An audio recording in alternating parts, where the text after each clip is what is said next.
The screen begins to static with a flashing recording signal indicating an upcoming interview. Yoon Seoho appears with a neat appearance and introduces himself as the person in charge of recruitment, as well as handling miscellaneous tasks at the SRM Sports Rehabilitation Massage Club. When asked about his feelings upon becoming the promotional model for the club, he does not hesitate to sarcastically remark that he is being blatantly exploited for his labor by the president. Right after that, he changes his tone to talk about his reason for joining, which is his childhood passion for anatomy and a desire to contribute to society, making the person opposite him ask him to pause to catch his breath. Reminded to maintain a serious attitude in front of the camera, Seoho's face immediately darkens along with a reluctant and gloomy apology. The interview is interrupted when he suddenly receives a phone call from a strange man frantically asking where he is. Seoho's expression suddenly turns fierce, and he yells into the phone, interrogating the other party on why they dare to show up at that location at this time. Ignoring the staff's attempts to stop him,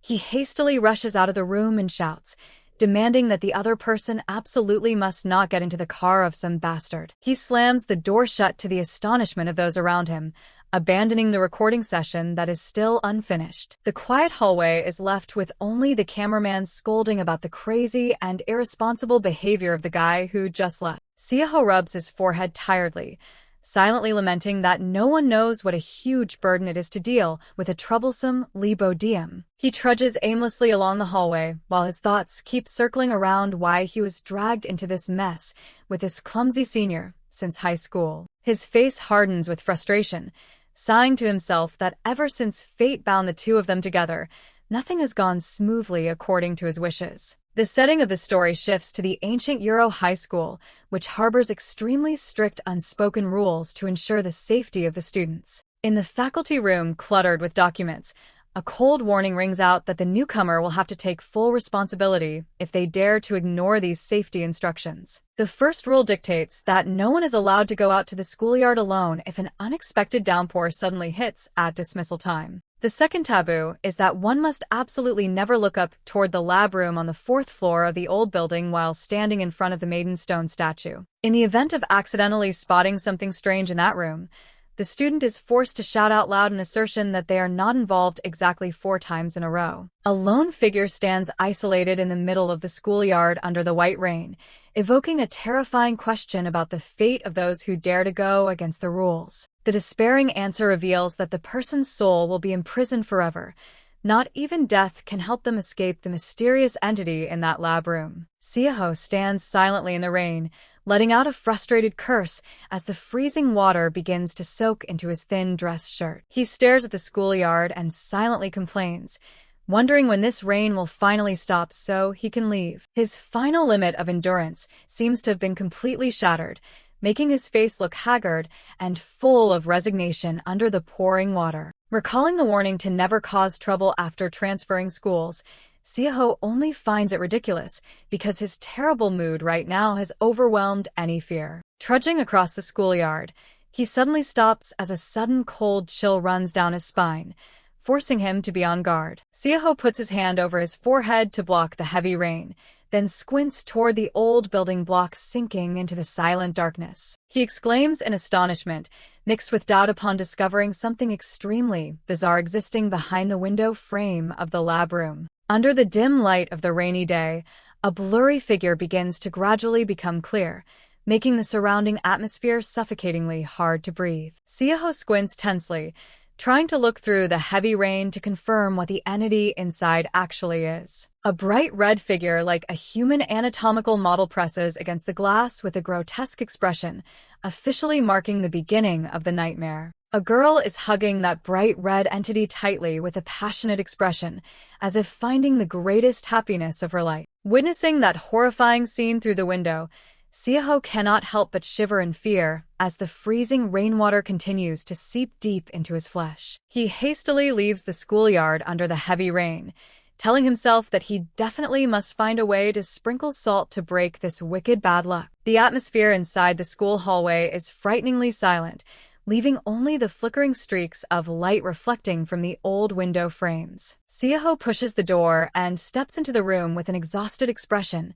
water dripping from his body onto the floor, creating patchy water stains. Looking at the gloomy gray school in the rain, he silently affirms in his heart that he truly hates everything about this place. While frustratingly loosening his tie, he lists out all sorts of flaws, from the broken fans to the dilapidated buildings. Taking off his soaked dress shirt to reveal a toned body, he sighs when thinking about the foolish students and the appearance of that mysterious entity. Seoho stands alone in the locker room, scantily clad, silently comparing this remote school to the shabbiest restrooms he has ever known. Finally, he throws his soaking wet clothes into the trash can as a way to vent all the frustration accumulated after a day full of troubles. Seoho reaches out to grab a tracksuit from the locker to change, hoping to wash away the bad luck of a day riddled with weird things. Suddenly, he freezes with his eyes wide open in shock, as if he just saw something he shouldn't have seen right in a room where he was supposed to be alone. At the back of the classroom,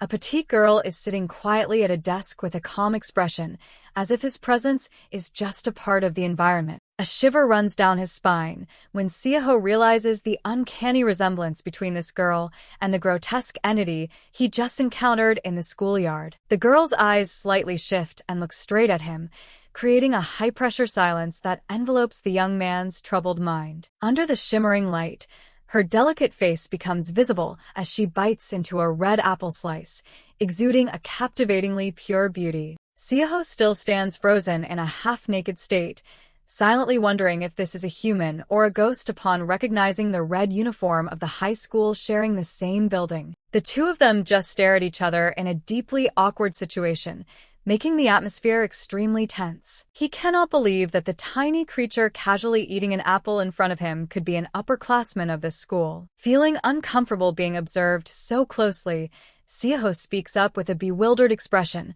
asking if she plans to look the other way. The girl blinks slightly with an innocent expression, as if she hasn't fully processed the awkward situation unfolding before her eyes. Meanwhile, Seoho hastily puts on his pants while silently judging that this girl is definitely a pervert rather than a ghost. Suddenly, the girl stands up abruptly, causing the chair to fall to the floor, making the guy flinch and unconsciously step back. The sound of hurried footsteps approaching him mixes with the image of the apple rolling right on the old wooden floor of the classroom. She stands tall right in front of Seoho, forcing him to look down at her in an incredibly awkward and embarrassing posture. He squints suspiciously, wondering what the hell this girl is planning to do next. In complete contrast to his wariness, she suddenly flashes a smile as radiant as sunshine and greets him warmly. This sudden friendliness leaves Seoho stunned, his mind seemingly paralyzed by the other person's overly rapid emotional shift. The girl steps closer and casually explains that she actually greeted him early in the morning but knew for sure he wouldn't be able to remember. He replies coldly with a short question and silently thinks that he is already too used to these troublesome ways of hitting on someone. The girl introduces herself as Lee Bodeum, currently a high school freshman, while asserting that she already knows Yoon Seoho well, without him needing to introduce himself. Flashing a bright smile with eyes sparkling with joy, Bodeum proactively reaches out her hand in the hope of starting a good relationship. Faced with that enthusiasm, Seoho only silently feels annoyed and suspects that this is just another stalker craving his attention. He decides to maintain an indifferent attitude and casually walks past the girl, believing that if ignored, the other party will soon feel discouraged and give up. Despite his coldness, Bodeum still waves enthusiastically and doesn't forget to shout a loud goodbye along with a reminder of her own identity. A strange voice suddenly rings out threateningly from behind, causing Seoho's footsteps to abruptly stop right in the middle of the hall. The person demands that he immediately forget everything he saw today as a way to protect himself from unnecessary trouble. Seoho's image appears very serious in the student profile,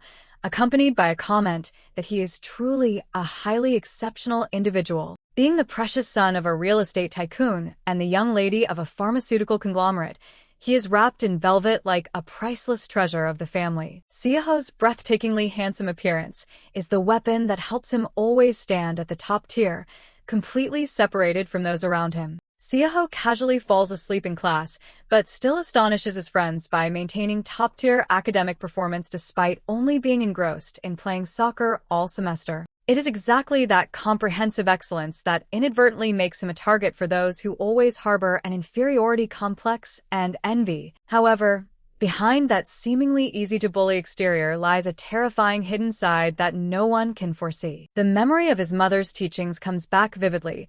She always reminded him that to help the world, one must first know how to master and perfect oneself. The young boy Seoho back then obediently engraved the teachings in his heart and promised his mother that he would always remember these moral principles of treating others. Returning to reality, when a stranger touches his shoulder provocatively, he tells himself that he must prioritize dealing with the pesky people blocking his way. Seoho's eyes suddenly become sharp and full of murderous intent, silently threatening that anyone who dares to get in his way will have to pay a heavy price. Without a moment of hesitation, he takes down his opponent on the spot and then coldly walks away, leaving a bloody scene and terror for the witnesses. The rumor about Seoho breaking both the teeth and nose of a male student from another class quickly spreads throughout the school as an affirmation of his terrifying strength. His parents can only hold their heads in agony and disappointment over their son's violent behavior, making the family atmosphere extremely tense. Seoho trudges along with a band-aid on his face, carrying a melancholy silence after the horrifying brawl just now. His parents stand in front of him and make the harsh decision to send him to a provincial school for 1 semester so he can reflect on his behavior. His father also threatens to throw him into a boarding school all the way in Canada if this happens again, making the family atmosphere heavier than ever after his 27th summons. Night falls, covering the high-rise apartment buildings, a place hiding the loneliness and unstable mood of the young master. Just stepping out of the bathroom with his hair still soaking wet, Seoho quietly uses a towel to dry his head while his mind still wanders about the upcoming changes. The phone placed on the table suddenly vibrates continuously with new message notifications, making him reach out to grab it to check. He scrolls through a series of checking-in questions on whether he is still alive or not from his group of friends, then coldly replies that they are wasting his phone battery uselessly. Standing in the middle of a luxurious but empty apartment, Seoho follows his friend's heated debate about the injustice of him getting expelled while the instigator, Jaehyun, is safe and sound. His eyes weigh heavily looking at the phone screen, silently feeling that there is nothing worth caring about or reporting back to the family at this moment. Suddenly, an image of a small hand reaching out amid sparkling petals flashes in his mind, reminding him of a strange connection he hasn't been able to name yet. The image of a juicy red peach rolling on the classroom floor seems to recreate the moment Seoho stood half-naked in embarrassment in front of the strange girl. A close-up of Bodeum's wide-open, curious eyes, seemingly trying to engrave every detail of the person opposite her deep into her mind. The bright red entity with the shape of an anatomical model unexpectedly appears amidst brilliant flowers, creating a grotesque, chilling contrast. Returning to reality, Seoho rubs his head tiredly and tells himself that he just has to ignore all the bizarre things that just happened. He squints into the distance with a chaotic state of mind, trying to regain his composure after the rapid-fire incidents right on his first day of transferring schools. A blunt rejection message pops up on the phone screen while he reassures himself that this place is still better than the boarding school in Canada. Anyway, a panoramic view of the deserted school appears under the sunlight, where Seoho reminds himself to stay strong so as not to collapse. Suddenly, Bodeum appears with a radiant smile on her lips, then holds out a paper bag of food right in front of the guy. Seoho stands motionless in the middle of the hallway with an astounded face, unable to believe that this troublesome girl has found him once again. She gently shakes the bag in her hand, then explains that she is bringing back the uniform he accidentally left behind the day before. Bodeum casually explained that she was doing laundry anyway, so she threw his uniform into the washing machine, while the surrounding students started whispering about the ambiguous relationship between the two. Seoho felt extremely irritated thinking about her spreading the story of him being naked in class, and immediately interrogated her on why she picked up something he had thrown away. Bodeum was stunned by his harsh reaction, her eyes wide with surprise as if she couldn't believe her ears. She thought to herself that the emotions clearly displayed on this guy's face were too easy to read, which made her feel confident of winning. With an innocent expression, The petite girl expressed her regret, knowing that the clothes were still very new but ruthlessly thrown away by their owner. She continued to explain that she had even carefully ironed it flat before bringing it back, despite the tense atmosphere still enveloping the hallway. Seoho clicked his tongue in regret, blaming himself for being too careless to let a troublesome person pick up his belongings from the trash. Although not overly concerned about baseless rumors, he admitted that he would be extremely annoyed if labeled as a naked pervert. Bodeum's gaze halted when she realized the sudden change in attitude and the high-pressure approach of the person opposite her. Seoho leaned close to her ear and dropped a cold threat,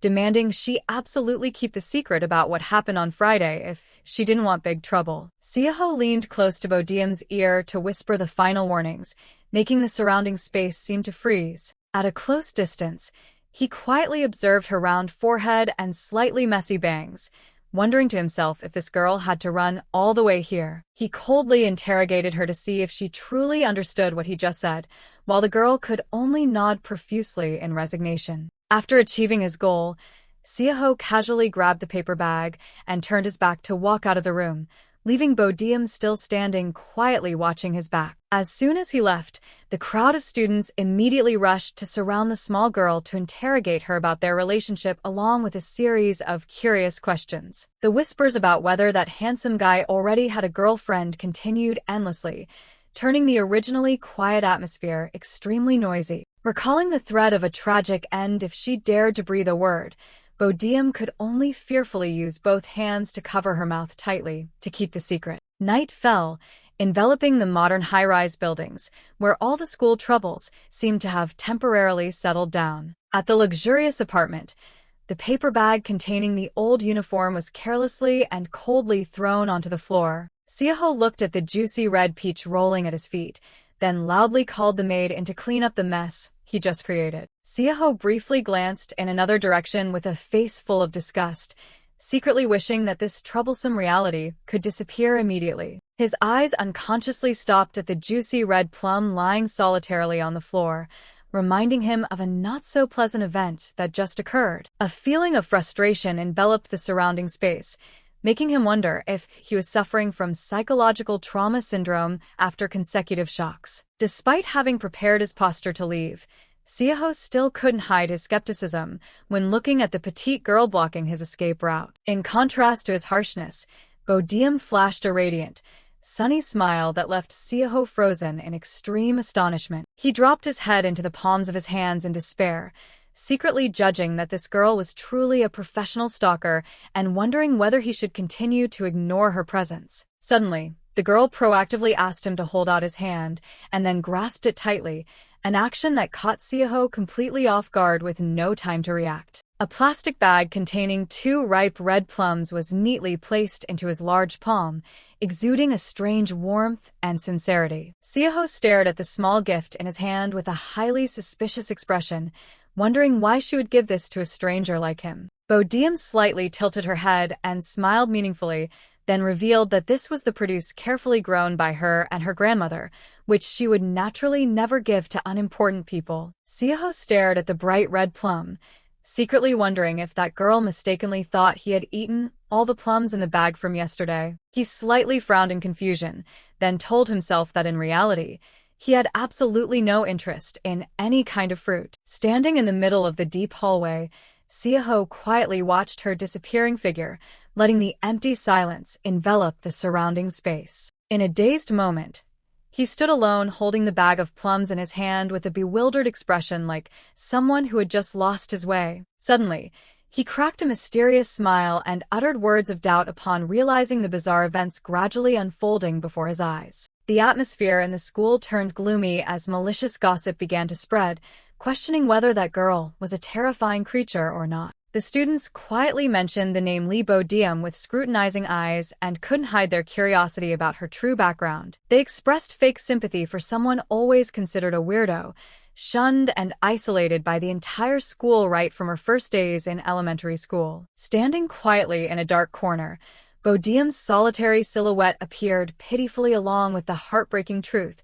that she was an orphan who could only rely on her frail, elderly grandmother. She slightly lowered her eyes upon hearing the derogatory nickname about her body odor, silently accepting that she had long been too accustomed to the bitter whispers behind her back. Reminiscing about her lonely elementary school days when she had to hide in the restroom to cry, Bodeum had now become tough and no longer cared about the malicious gossip. She confidently affirmed that she had found a soulmate to pour her heart out to, then gently pushed the door and stepped into the quiet lab room. Under the dim lights of a laboratory, Callie's silhouette appeared as her soul's spiritual pillar, making her tell herself that she only needed this entity. Her eyes suddenly became infatuated with a flushed face when thinking about Seoho's body, secretly admitting that she was a true muscle fanatic. Going back in time to a week ago at the ancient house, the silent atmosphere of the night enveloped the small, solemn courtyard. The phone screen displayed a notification reminding her of the massage competition counting down with a short 71 days left. Looking at the dwindling time frame on the phone, Bodeum's face clearly showed anxiety and contemplation about the grand goal she was pursuing. Her concentration was interrupted by her grandmother's harsh scolding, demanding that she immediately pick up her spoon and eat before the food got cold. Seeing her granddaughter still in a daze, the old lady gently pressed her on whether she was too worried about the upcoming massage certification exam. Bodeum firmly corrected that this was a large-scale professional competition for teenagers and asserted that she absolutely must participate at all costs. In the small, remote town where career opportunities were extremely limited, Bodeum always yearned for a chance to try her hand at her passion of becoming a professional rehabilitation massage expert. The young girl held her rice spoon in despair, secretly lamenting the bizarre rule of the competition requiring contestants to be accompanied by a model to register. Seeing her granddaughter downcast, the grandmother enthusiastically offered to be the supporting model herself, but this idea was immediately dismissed as it didn't fit the criteria. Bodeum slightly furrowed her brows in deep thought and told herself that her standards for choosing a model were truly too high compared to the general level around here. Time passed in anxiety as the countdown clock hit exactly 67 days until the official exam began right at the high school. Standing in the middle of the crowded cafeteria, she mentally calculated that even if she found a model right now, there wouldn't be much time left to hone her skills. She put her hand to her chin in hesitation, feeling desperate because none of the surrounding students met her expectations, and she began to harbor the reckless idea of bringing the entity Callie to the competition. Suddenly, a tall figure glided past with confident strides, revealing toned body contours that made Bodeum unable to take her eyes off. She stood stunned, her face changing color in shock, as if her heart had found the treasure she had been searching for so long right amidst the bustling crowd. Her eyes sparkled with excitement as she stared at Seoho's perfect muscle fibers, secretly affirming that this was the most ideal model she had ever met. Bodeum stood completely stunned watching Seoho's perfect muscle fibers, silently judging that his broad shoulders and muscular physique hidden beneath his dress shirt were a masterpiece of art. The surrounding students started whispering about the outstanding appearance of the newly arrived young master, some even joking that just one punch from him would be enough to send them to see their ancestors. Amidst the noisy crowd in the cafeteria, the petite girl softly muttered the name Yoon Seoho as if to engrave the identity of her ideal target into her subconscious. Although she admitted he was incredibly handsome, in the eyes of an anatomy fanatic like her, that toned body mass was the truly mesmerizing thing. In Bodeum's mind appeared a fantasy scene where she transformed into a queen knight, and Seoho was the destined model who would help her conquer the peak of her career. Unexpectedly, a club member spoke up, pulling her back to reality with an anxious question about the status of finding a model for the upcoming competition. The sudden call made Bodeum startle in a daze with an innocent face, shattering her soaring thoughts about a bright future scenario. In the small room of the needed club, friends who were inherently outcasts discussed the difficulty when their only male member turned out to be extremely shy. Setting aside initial hesitations, the group was gradually drawn into the passion for rehabilitation massage after enthusiastic training sessions held every Wednesday afternoon. Bodeum flashed a radiantly confident smile and assured the group that although they hadn't officially agreed yet, she had set her sights on a perfectly flawless candidate. Bodeum excitedly asked if the plan had started, but then she quickly worried because she didn't know how to win the heart of the mysterious model. Back in the club room, Those considered outcasts were fully gathered to discuss a perfect approach strategy together. Her friend Jemin suggested giving gummy candies to break the ice, making the whole group inevitably sarcastic that such a skill was too outdated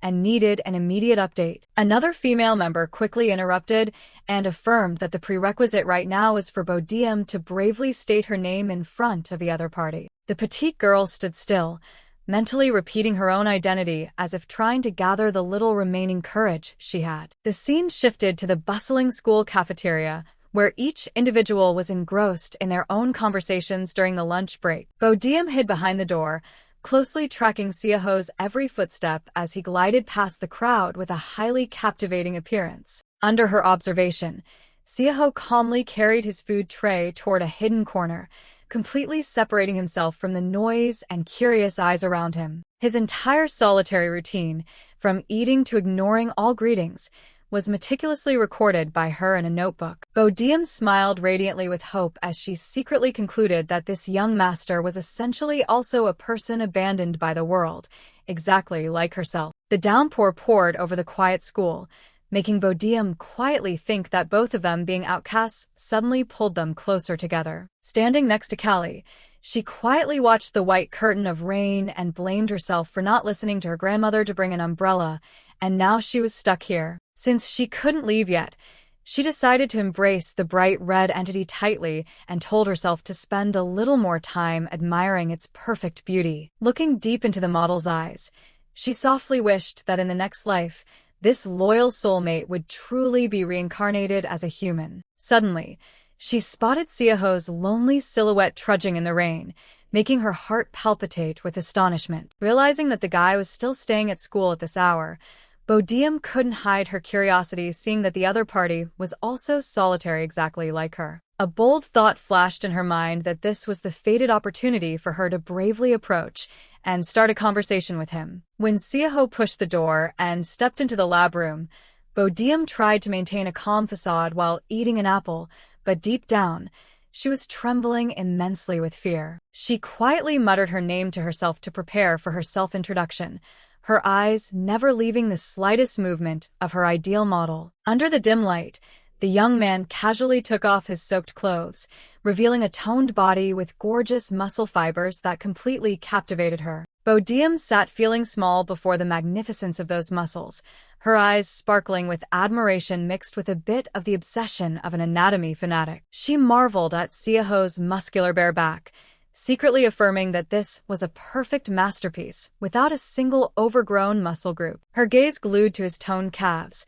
Then she wondered how a magnificent physique like this could possibly exist in this world. She slammed both hands firmly on the table, secretly declaring that if she let this model slip away, she would carry the regret to her deep grave. Seoho slightly frowned in confusion, beads of sweat rolling down his neck as he began to sense the high-pressure presence of a stranger behind him. Bodeum stood motionless with a tense face.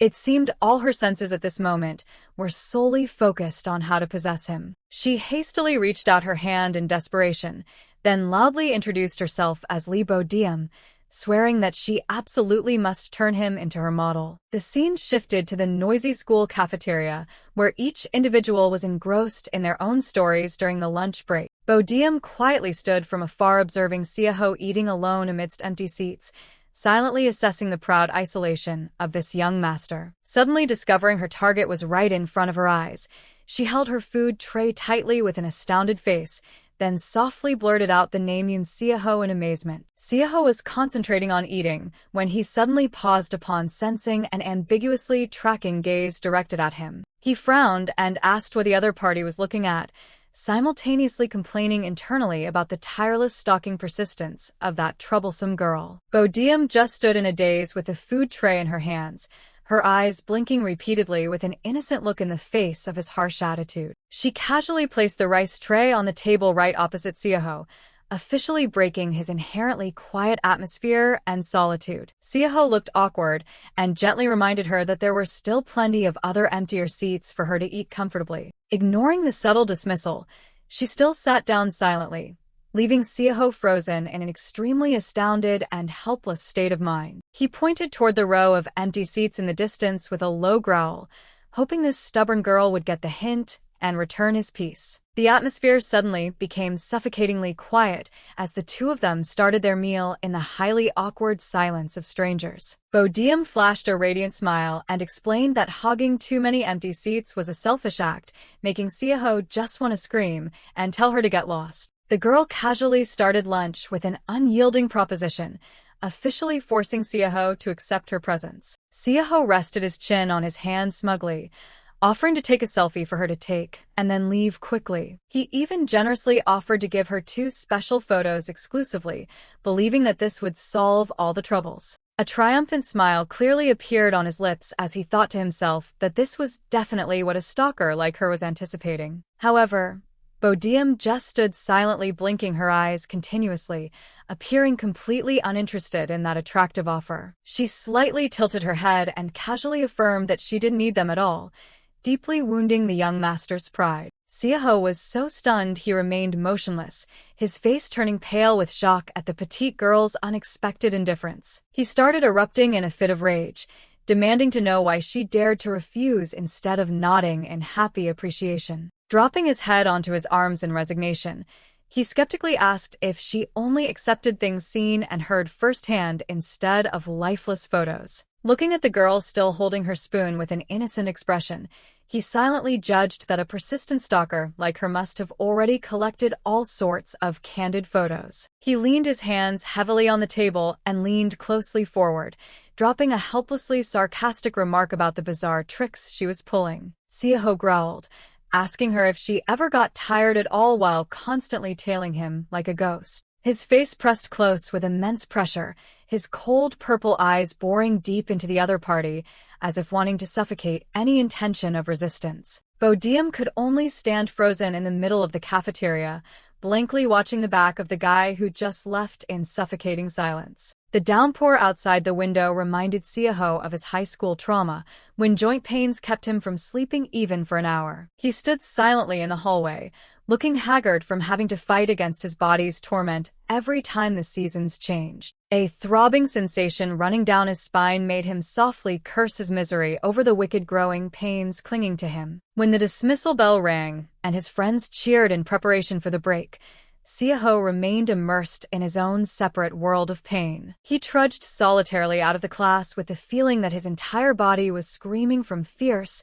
endless spasms. His legs trembled unsteadily, every blood vessel seemingly tensing up under the pressure of the physical pain reaching its peak. Seoho suddenly stood blocking Bodeum's way, then demanded why she was rooted to the spot, only to receive a faint confession that she couldn't move because it hurt too much. Bodeum smiled and offered to help Seoho, tentatively asking if he could spare her a little time. The young man stood silently and mysteriously, his back exuding a cold aura in the face of the girl's sudden enthusiasm. Not waiting for an answer, she grabbed his sleeve and led him away, secretly wondering why he realized she was enduring the pain. The nurse's office door swung open, and the petite girl quickly dragged Seoho inside into the silence of the empty room. He coldly asked if she was planning to apply medicine for him, simultaneously admitting to himself that he just mindlessly followed her. Bodeum observed the surrounding space in a daze, then softly uttered a word of admiration at the cleanliness of the nurse's office. Her cheeks flushed pink with shyness at being called a senior for the first time,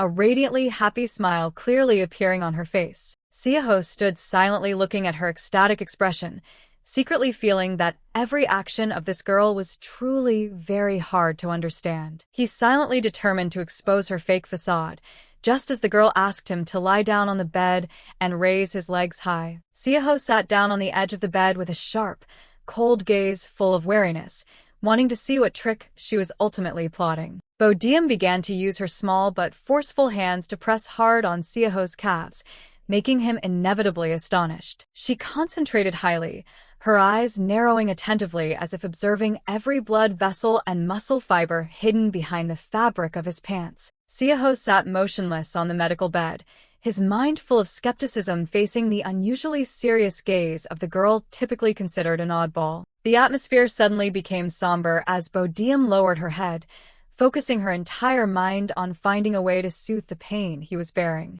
A decisive firm press right on the acupressure point made Seoho groan softly, but He also immediately felt a miraculous change in his body. Bodeum excitedly affirmed that this was indeed a symptom of the growing pains commonly found during puberty. She gently talked about her grandmother who always hid her pain, simultaneously affirming that if observed closely, all signs would be clearly exposed. Listening to the explanation about muscle stiffness when bones grow too fast, Seoho suddenly realized that his initial plan to drive her away had completely failed. He gave up and interrogated her about his condition, only to receive a firm reassurance that the throbbing sensation would soon fade away. Bodeum smiled and further explained that people often subconsciously touch their wounds and become quieter whenever they have to endure physical torment. Seoho felt the pain gradually fading away.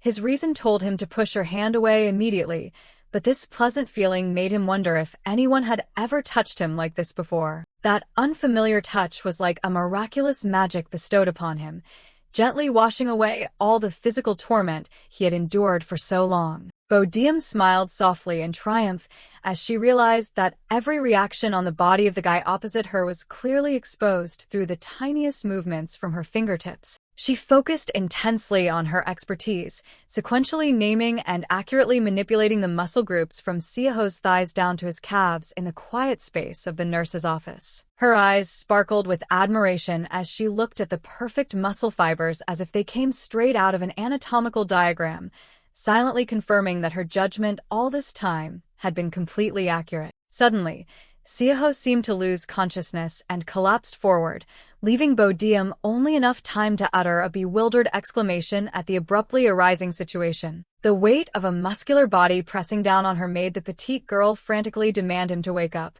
while complaining that he should go home and sleep instead of collapsing on her. At a breathtakingly close distance, Bodeum could not hide her embarrassment as she tried to listen to the illegible mumbles of the person leaning closely against her shoulder. Seoho's face was flushed red from a rising fever.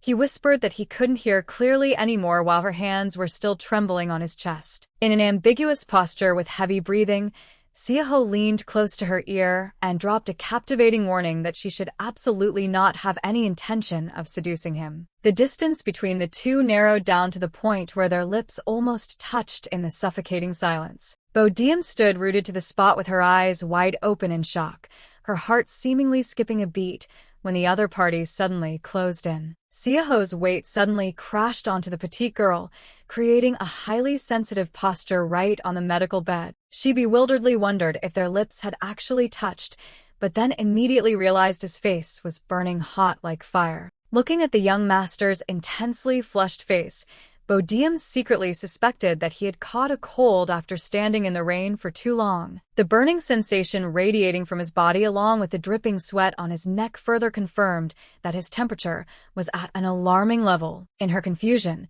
the petite girl had to brace herself to push the delirious guy backward to escape this ironic situation. Seoho completely lost consciousness and fell backward onto the bed, leaving the surrounding atmosphere to become incredibly chaotic. Faced with the unexpected scene, Bodeum could only stand silently with a dazed expression, trying to calm her chaotic mind. She hurriedly managed to find a way to cover him, telling herself that she needed to quickly find a way to bring down his fever before the situation worsened. Seoho lay still on the medical bed under a thin blanket, while Bodeum quietly sat on the floor to observe his delirium. His face was still flushed red from the high fever, making her inevitably anxious, when she suddenly heard a faint apology escaping from the young master's trembling lips. His eyes remained tightly shut in delirium, his heavy breathing and burning hot skin indicating that his health condition was extremely terrible. Bodeum panicked and covered her mouth tightly, an extreme fear rising in her heart that after this, Seoho would hate her and never bother to look at her face again. She blamed herself for taking advantage of his illness to satisfy her hobby of touching bodies, even the moment their lips accidentally touched. Faced with the torment of her conscience, the petite girl bowed her head and told herself that she absolutely must send a sincere apology to him. The downpour outside the window continued to pour incessantly, blending with the gloomy silence enveloping the school, sinking into darkness. The nurse's office suddenly became unusually quiet as the girl's silhouette disappeared, leaving only the medical equipment lying still under the dim lights. Suddenly, Seoho sprang up from the bed with a panicked face, It seemed he had just woken up from a prolonged, chaotic nightmare. He looked around the empty room in utter astonishment, his mind flooded with questions about what the hell had actually happened to him. Seoho sat in a daze on the hospital bed, astonished to realize that this was the best sleep he had had in a long time,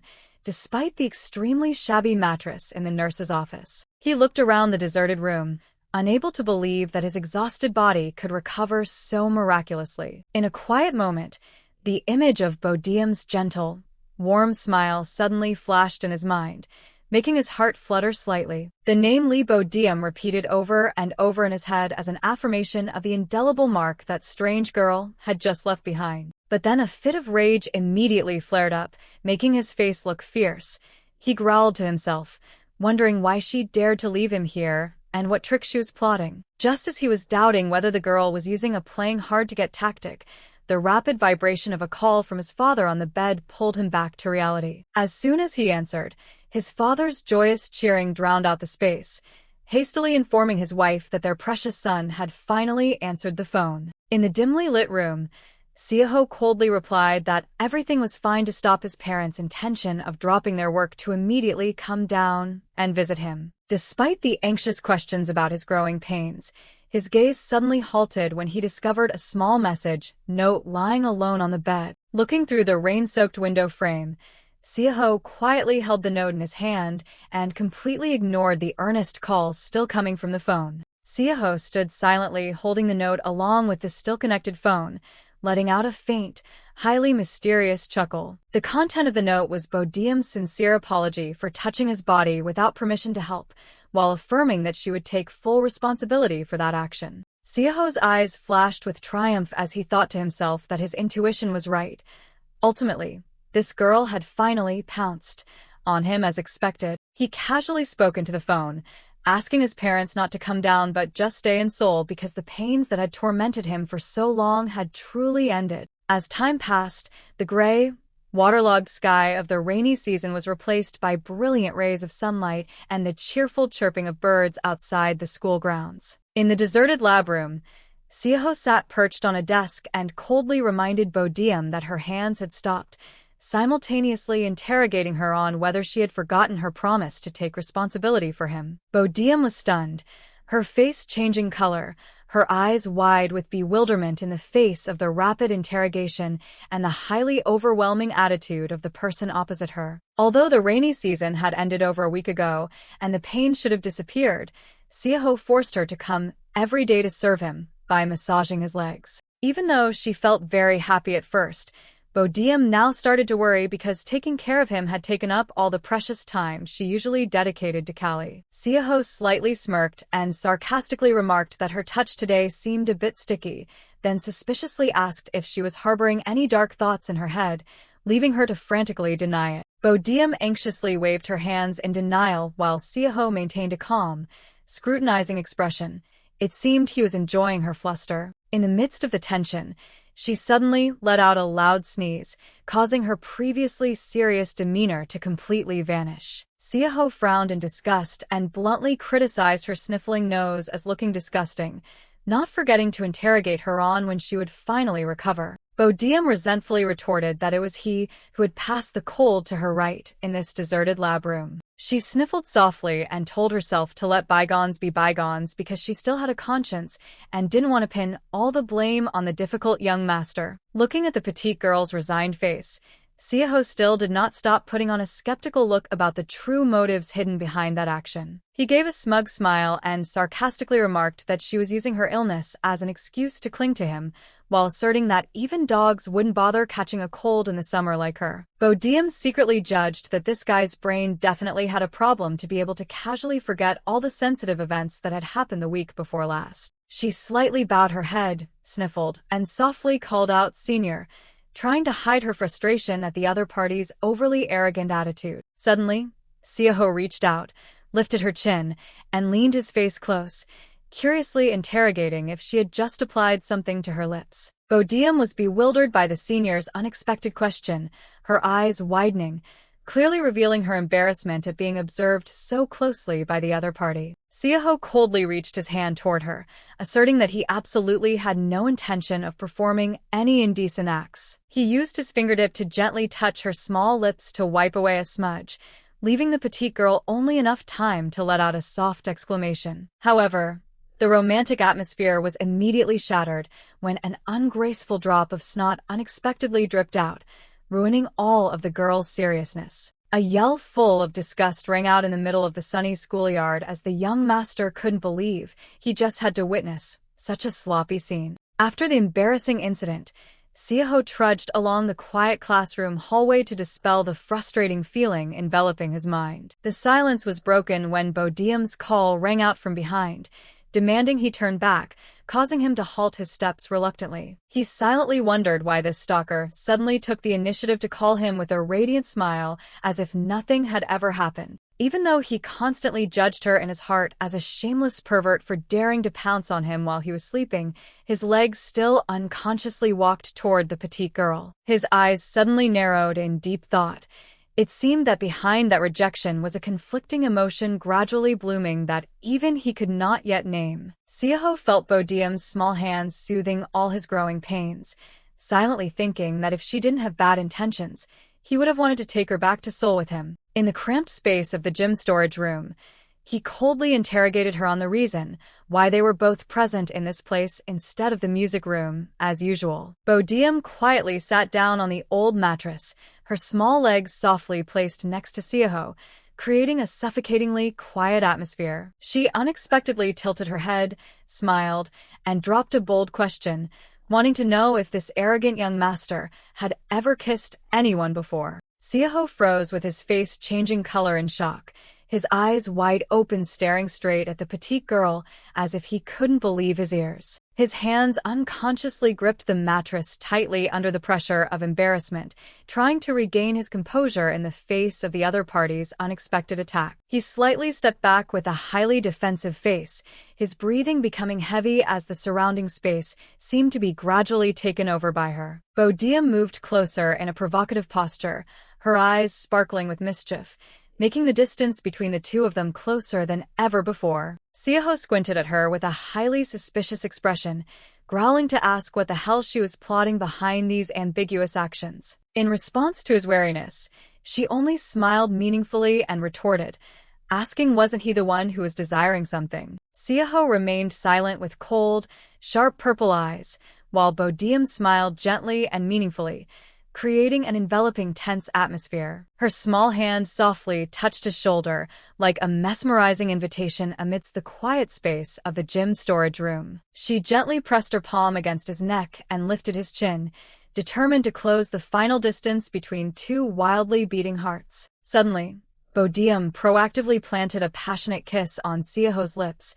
making all his defenses completely vanish. Seoho's eyes widened in amazement, completely frozen by the bold and unexpected action of the girl he had considered a stalker. Overcoming the initial astonishment, the kiss gradually became deeper and more passionate as their breaths intertwined. When their lips slightly parted for a moment, the delicate thread of affection left behind only heightened the ambiguous and seductive atmosphere of the room. Bodeum looked deep into the other party's eyes with a satisfied smile, her hand still cradling the handsome face of her destined model. The intense attraction made them unable to resist.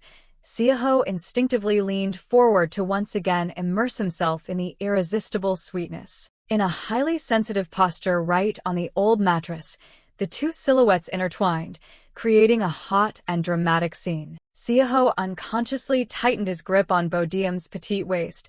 It seemed all his last shreds of reason had been completely overwhelmed by a possessive desire. In the silent space of the storage room, the heavy breathing and the unfinished kiss still left behind ambiguous sweet aftertastes on their lips. Seoho looked straight into her eyes and seriously interrogated her, stating that this was definitely not her first kiss, and he wanted to know what number he was to step into her life. Despite the sensitive posture, he could only growl, urging the other party to quickly move forward as he felt the burning heat spreading throughout his body. Upon hearing the answer that he was only the fourth person, Seoho told himself that he had guessed right due to the excessive proficiency and the romantic track record of the petite girl. He grumpily demanded she keep quiet and never mention that number again because it was directly killing the romantic atmosphere they were having. That number 4 kept repeating in his mind, making the young master inevitably feel frustrated and disappointed right in the middle of the most passionate moment.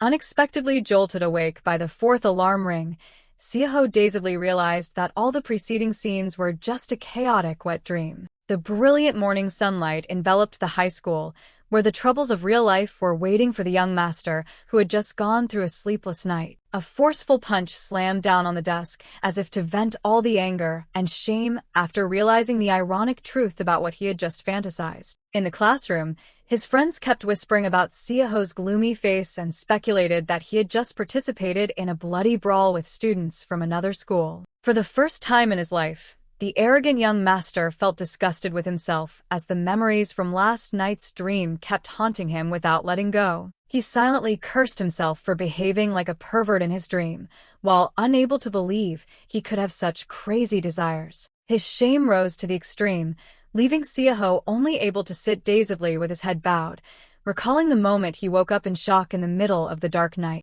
A feeling of humiliation crept into his mind when he had to sneakily do laundry behind the landlady's back, secretly cursing the harsh reality that had put him in an ironic situation. Seoho frantically banged his head on the desk in front of his bewildered classmates, asserting that this whole mess was all the fault of Lee Bodeum's hands. He took a deep breath to try and regain his composure, silently resolving to draw a clear boundary with the petite girl so that he could live like a normal person. Right at that moment, Bodeum appeared again with a radiant smile and eagerly ran down the hallway toward him, still holding a bag of fruit in her hand like a hard-to-break habit. Under the shimmering sunlight, her pure face and rosy lips once again unintentionally awakened highly ambiguous images in the young master's mind. Seoho could only frantically shake his head to dispel the dark thoughts enveloping him, while Bodeum stood bewildered, looking at him with curiosity about the bizarre actions of the person opposite her. Seoho stared at the bag of ripe red fruit in her hand,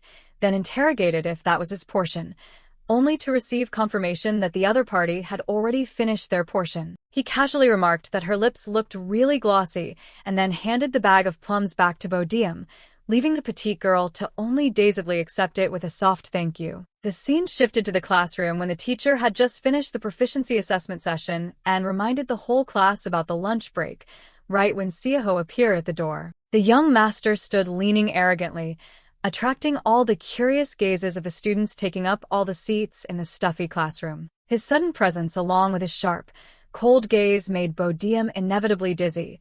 Her mind suddenly became chaotic, as if caught in a vortex. Seoho coldly spoke up, breaking the silence to ask when the female student Yubora would be dismissed, a question that left Bodeum standing behind completely stunned. The entire classroom suddenly exploded with astonished whispers and gossip, creating an endless wave of commotion around the famous young master. The girl named Yubora shockingly pointed at herself with a face full of disbelief, while her friends around her started cheering excitedly. Amidst the speculations about a secret relationship or ambiguous texts, Seoho only smirked slightly in a mysterious way, causing the drama to escalate further. In reality, he simply recalled a name from a nameplate in the hallway to execute his plan to shake off Bodeum, silently telling himself that dating secretly would be much more interesting. A blonde schoolgirl is bewildered by the crowd surrounding her and wonders why the famous young master suddenly came to her and what he wants from her. Seoho coldly requests that they both move to a more secluded place to talk privately,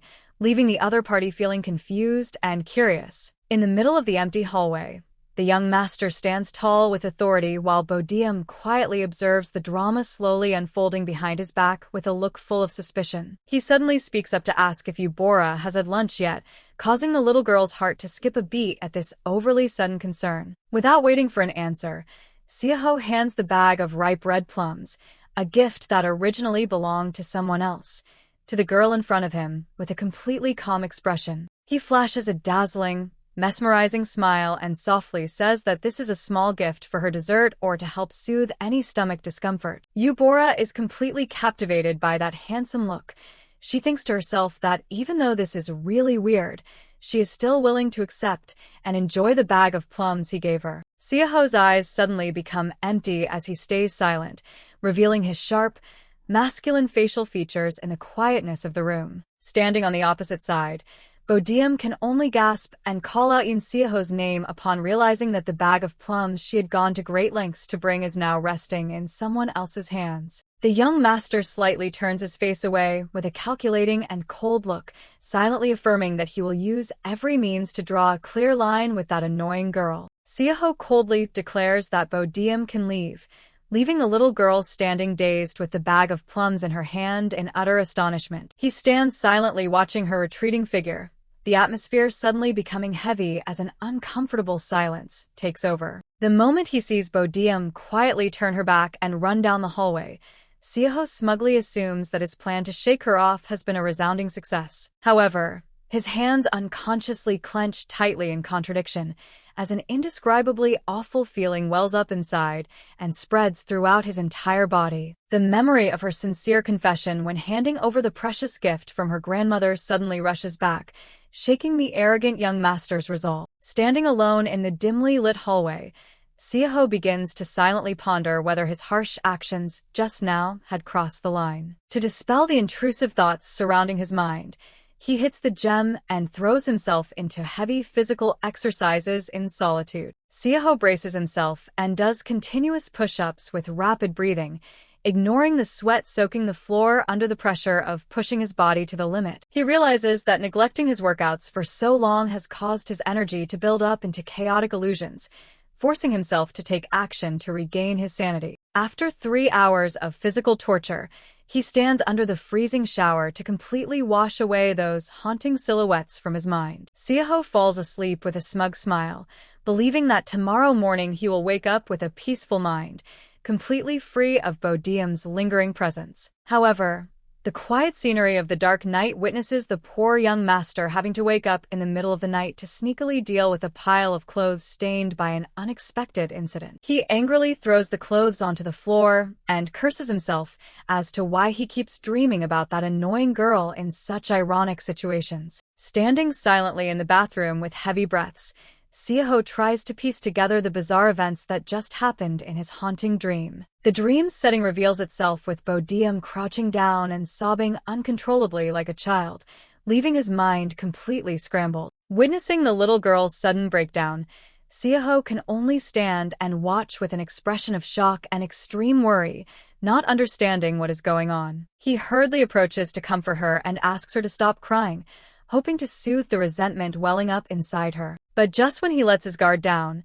Bodeum suddenly lunges forward and plants a passionate kiss on his lips, shattering all of his last defenses. A fit of rage erupts under the showerhead as the young master screams in despair, wondering why all of his dreams ultimately end with such a sensitive kiss. The touch was terrifyingly realistic, throwing Seoho into a state of panic as he silently thinks that he seems to have actually felt this taste before. Seoho tells himself that even though his heart is heavy with guilt, not having to see Bodeum's face or accept that troublesome bag of plums will help him soon forget everything. The young master's face clearly shows a gloomy look as he stands in the empty room, trying to dismiss the images that have been turning his mind upside down all this time. On the wooden table, a bag of ripe red plums lies solitary next to a yellow sticky note, serving as a silent reminder of the little girl's kindness. The short handwritten message, suggesting that they both share the gift suddenly, becomes a thorn piercing Seoho's pride. A fit of rage erupts, making the veins bulge clearly on his face, silently cursing himself for dropping his guard too much against her sincerity. A scream calling out Lee Bodeum's name echoes throughout the high school like a furious declaration of war, ripping through the peaceful atmosphere. Bodeum startles and turns around with a bewildered look in the middle of the hallway, completely unaware of what is about to hit her. Seoho's appearance right now is no different from a murderous entity rushing forward at breakneck speed, firmly declaring that he has found her. He aggressively steps right next to her, panting heavily from running too fast, making the little girl cluelessly ask what's wrong with her senior. Seoho's eyes pierce deeply into her with absolute fury as he mentally curses her innocence for causing him so much torment, then coldly commands her to follow him. Bodeum hesitantly speaks up, wanting to express her thoughts, causing Seoho to frown and press her on what exactly she's plotting. She gently grabs his hand and suggests that from now on they should only meet secretly in the music room instead of accidentally bumping into each other in the crowded hallway. The young master is so stunned that he freezes upon hearing her confess that meeting him in public makes her feel incredibly embarrassed. Bodeum hastily corrects herself so he won't misunderstand, while taking the stance of a mature high school student to lecture the guy in front of her about maturity. She casually explains that acting on emotions is normal at his age, when an oversized ego always overpowers all reason. Confidently claiming that she has already passed that impulsive phase, Bodeum begins to bring up the sensitive incident from yesterday with a highly solemn attitude. Seoho's face darkens with murderous intent upon hearing this girl daring to disparage the hot kiss from his fantasy as an overly shameful event. Under the blazing sun of the high school sky, a shocking event is about to take place, tearing through the usual peaceful atmosphere. Without bothering to explain, Seoho hoists Bodeum over his shoulder and coldly tells her to shut up, ignoring the girl's frantic cries for help since it's almost time for PE class. He curses furiously in his mind, thinking about how many people are dying to get close to him, yet this girl has the nerve to run away just for the ridiculous reason of feeling embarrassed. Seoho roughly drags Bodeum into the PE storage room despite her protests about school rules.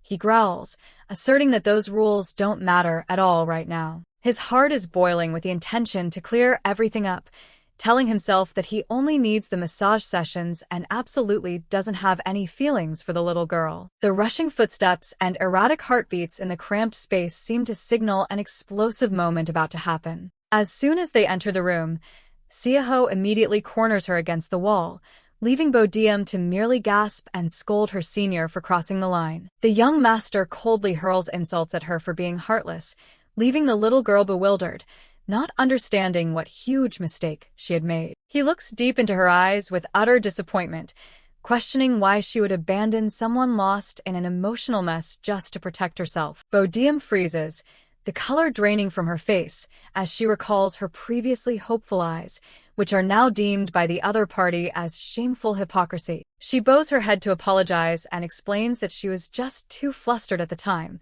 while earnestly begging him not to be mad and promising never to do it again. Seoho is still not pacified. He grumpily demands a solid guarantee, while Bodeum can only stammer out an admission that nothing can guarantee the future. Faced with her terrified and awkward attitude, he can only roar in sheer helplessness at the little girl's promise to try and stop him next time. Seoho gives a highly sarcastic smile upon hearing Bodeum's empty promise, thinking to himself that he is the one holding all the advantages in this emotional game. His hand unconsciously clenches tightly in frustration, as an indescribable sense of annoyance surges within him over the little girl's ambiguous and unclear attitude. A creeping sense of betrayal makes the young master slightly smirk in self-mockery, silently blaming this isolated place for making his mind so muddled and vulnerable. Bodeum looks up at him with a face full of concern, then gently reminds him that he shouldn't continue acting so weird like this. Amidst the cluttered space of the storage room, Seoho steps closer and bluntly asserts that she must definitely be craving something from him. The direct accusation makes Bodeum's face flush red with embarrassment. Her eyes widen in shock as her hidden thoughts are suddenly exposed. Seeing her flustered expression, Seoho triumphantly tells himself that his intuition about her feelings for him was absolutely correct. He sarcastically remarks that everything from her eyes to her voice gives it away as clear as day, making Bodeum bow her head in shyness, admitting that she was too careless. The young master slightly narrows his eyes provocatively, secretly enjoying the feeling of being the one in total control of the situation in the face of the little girl's confusion. Bodeum just tremblingly fiddles with her hands in extreme awkwardness, making Seoho silently understand why her heart is racing so much. Seoho thinks to himself that this is her last chance to confess, and he is just too exhausted to wait even a single second longer. The urgent footsteps drawing closer to each other in the quiet space push the tension to the absolute peak of an emotional explosion. Just as Seoho is about to declare that he has no intention of dating, Bodeum shouts out a plea asking him to be her model, leaving them both dumbfounded. A sudden loud noise hits them, cutting right through the chaotic moment and leaving an intensely awkward silence hanging over the high school. Outside, the chirping of birds contrasts completely with the suffocating atmosphere taking place inside the empty lab room. The fluorescent lights on the ceiling flicker incessantly, adding even more drama and bewilderment to this highly unexpected conversation. Bodeum stands frozen with a blank look as she realizes she just blurted out something that shocked the other party to the point of being speechless. Seoho is steeped in darkness with a pale face, coldly pressing her to repeat the offer because he assumes the noise made him mishear. In the middle of the room cluttered with equipment, he staggeringly repeats the question about whether she really wants him to model for a restorative massage competition. Bodeum hurriedly waves her hands to explain the scale of the prize and promises to give him a cut of the money if they win, hoping to persuade the picky young master. Seoho's face stiffens beneath the shadows obscuring his eyes. A dangerous smirk lets out a faint, cold scoff that makes the surrounding air freeze solid. He suddenly bursts into hearty laughter at Bodeum's confusion, leaving the little girl rooted to the spot, completely failing to understand the reason behind her senior's bizarre attitude. The young master frantically tears at his hair and paces aimlessly around the storage room, nonstop muttering the question of whether she is crazy to make such a ridiculous offer. His eyes flare with sparks of anger as he presses her on whether she is in her right mind to want to turn a young master like him into a model for some trivial massage contest. His exploding fury makes Seoho scream about the cheap value of traditional market discount coupons, silently mocking that she is looking down on his class by trying to bribe him with that petty amount of money. Ignoring Bodeum frantically raising the compensation higher, Seoho still feels deeply insulted and insists he wouldn't touch a single dime from those pieces of trash paper. Seeing the little girl's sparkling, hopeful eyes, the young master can only helplessly hold his head and sigh at her terrifying level of naivety. He coldly declares that he has absolutely zero interest in the competition, despite Bodeum trying to convince him that he just needs to lie still and enjoy the massage sensation he already loves so much. Seoho erupts in extreme rage as he yells, asking if she wants him to become a laughingstock for the whole world to see by letting strangers freely touch his body. He decisively turns his back to walk away and demands that she find someone else as a replacement, casually brushing off all the little girl's efforts to compromise with money and material things. Seoho hurriedly grabs the doorknob and yanks it hard, but a dry sound echoes, signaling a bad omen. He is shocked to realize the storage room door is jammed tight, despite his efforts to rattle it under Bodeum's highly anxious watch. The loud banging on the door echoes all the way out to the quiet courtyard outside, but it seems no one can hear this desperate cry for help. Bodeum nervously asks if the door really can't be opened, then gasps at the thought of them both missing their first period class. Seoho angrily suspects foul play, but then falls silent upon hearing her explain that he was the one who was too impatient and hauled her in here. The young master clicks his tongue as he realizes the harsh truth that barely anyone ever passes by this area, even if he were to pound the door to the point of exhaustion. The prospect of being stuck in this dark, cramped room with this annoying girl for a whole 50 minutes makes Seoho shudder involuntarily. Amidst the suffocating atmosphere, Bodeum suddenly speaks up to ask if he brought his phone to try and contact the outside. Seoho frowns, admitting that he had handed his phone over to the class president, while immediately questioning back the status of her communication device. All hope is completely extinguished when Bodeum's phone screen displays a dead battery icon, leaving the two of them in a hopeless dead end. Seoho screamed and blamed someone for the fact that he couldn't charge his phone all day yesterday and completely lost contact, leaving Bodeum bewildered and wondering if it was her fault. Since that fateful moment, the fury inside Yoon Seoho officially erupted violently, like an uncontrollable entity. He lunged forward, frantically punching and kicking the thick iron door with his bare hands, making the person opposite him gasp in amazement and silently judge that this action was no different from a monster. Witnessing him continuously crashing forcefully without feeling any pain, Bodeum couldn't help but frown in worry and let out a soft, hesitant sigh. After struggling in vain for a while, even the aggressive Yoon Seoho began to exhaust himself and slumped down amidst the gloomy silence enveloping the space. He casually unbuttoned his entire shirt as his body temperature rose from the forceful movements, revealing his bulging, burning hot muscles. The young master sat blankly in the middle of the cluttered storage room, while the little girl still stood quietly observing his breakdown under the sunlight piercing through the small window. Seoho's face flushed red from the radiating heat that made him feel dizzy,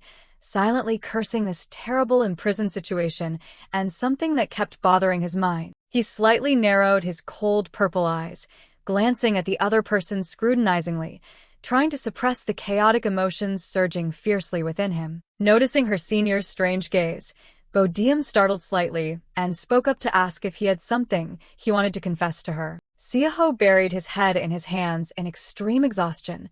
It seemed the suffocating atmosphere of the storage room was slowly draining his last ounce of patience. Bodeum softly mentioned the smell of alcohol, making him frown, ask what she was babbling about, and demand that she speak louder and more clearly. The young master suddenly stood up, creating an invisible pressure over the petite girl, making the size difference between the two extremely disproportionate. He coldly asserted that no matter how much he thought about it, he couldn't understand the situation, while demanding that she listen and not misunderstand. Seoho leaned his face in close and compared her lips to a lemon, saying that just looking at them was enough to feel a stimulating sourness. Bodeum was bewildered by her senior's vague words, silently thinking that perhaps being locked in the dark storage room had driven him crazy, so she just uttered a few rough words in response. Seoho's eyes became resolute as he stepped closer, telling himself that he couldn't stand this curiosity, especially when she kept appearing in his dreams. He bent down low and whispered a daring proposal that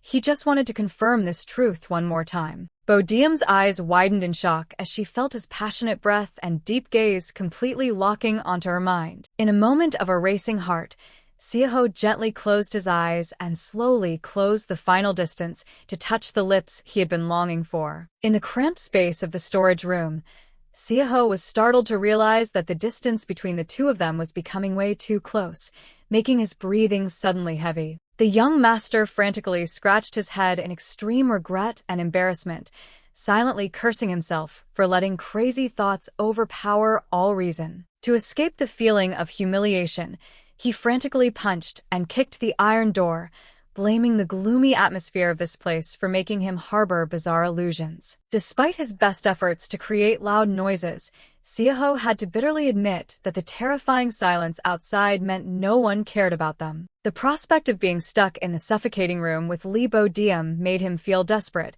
even though she was still innocently mentioning missing the first period. Bodeum gently reminded him not to make useless efforts and to sit down to save his strength, leaving the young master to grudgingly accept the dead-end reality in frustration. Refusing to surrender, Seoho climbed onto a pile of wooden crates to find a way out through a tiny, high-up window, trying to struggle to escape this emotional trap. Looking at her senior's hard-working back, Bodeum casually sat eating an apple and silently wondered if she was ever as impulsive and immature as him when she was 16. Her eyes were completely captivated by the bulging muscles on Seoho's tensed back, silently marveling that it was indeed an exquisite sight that was hard to look away from. While still engrossed in enjoying the visual gift and longing to touch, she spoke up, asking him to stop and sit down because all efforts right now were completely useless. Bodeum sat on the gym mat, trying to comfort Seoho that they both could leave after the class ended,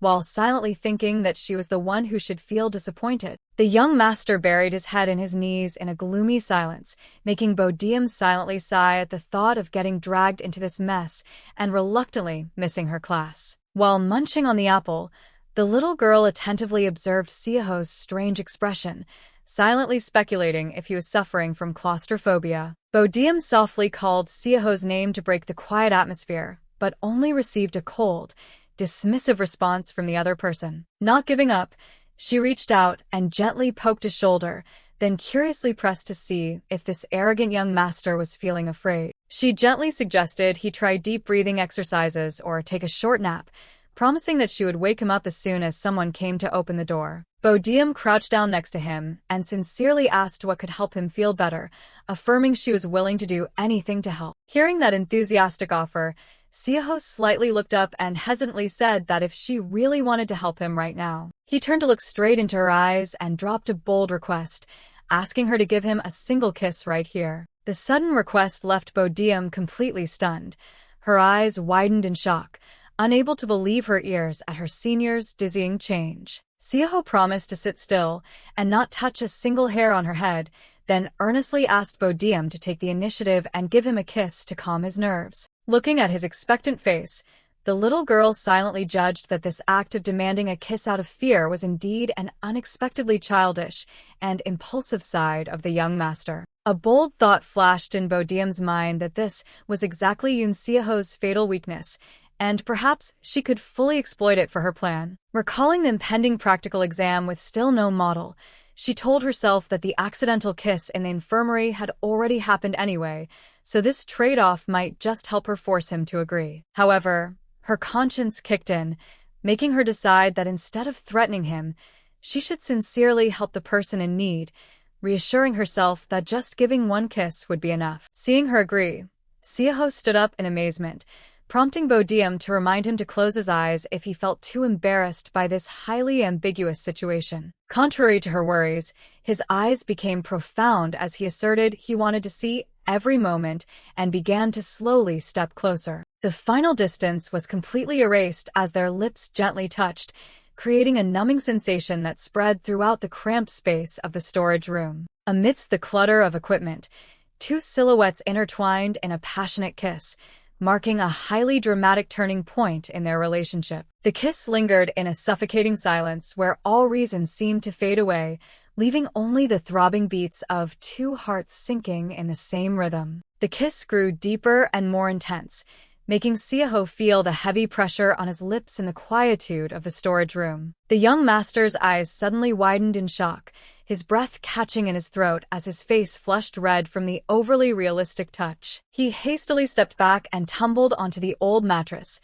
only managing to utter broken words in utter astonishment at what they both had just done. Bodeum looked at him worriedly and pressed if her senior was really okay, while Seoho merely covered his mouth awkwardly to hide the confusion enveloping him. She gently offered the ripe red apple toward him and suggested he eat a little to regain his composure amidst the atmosphere still lingering with awkwardness. Seoho took it and took a hard bite, trying to use the fruit's sweetness to mask the chaotic emotions fiercely surging in his heart. Under the deep blue sky of the school, the young master's mind suddenly went blank as he silently realized that the senior girl's lips were even sweeter than the apple he just ate. Returning to harsh reality, Seoho reminded himself to let go of all distracting thoughts to focus completely on his steady breathing. He threw himself into high-intensity push-ups, feeling the air fill his chest and trying to use physical torment to dispel Bodeum's silhouette. Drops of sweat rolled down his resolute face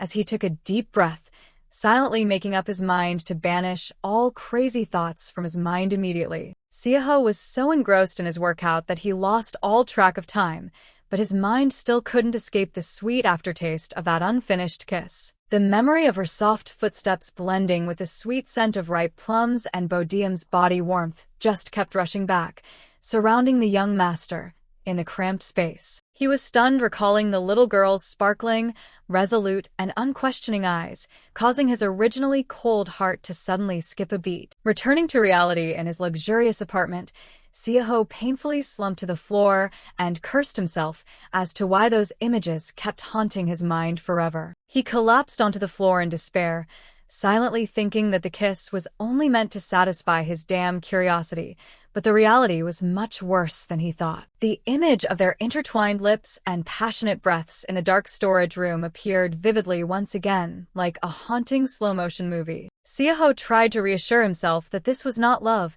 but just a natural physiological response of puberty, and that time would soon erase all these memories. He blankly told himself that if they just kept touching lips a few more times, he would definitely become numb and no longer feel moved. A crazy thought flashed, making Seoho suddenly spring up with determination, wondering if he should repeat that action one more time to verify his feelings. The young master gripped the phone in his hand with a mysterious smile.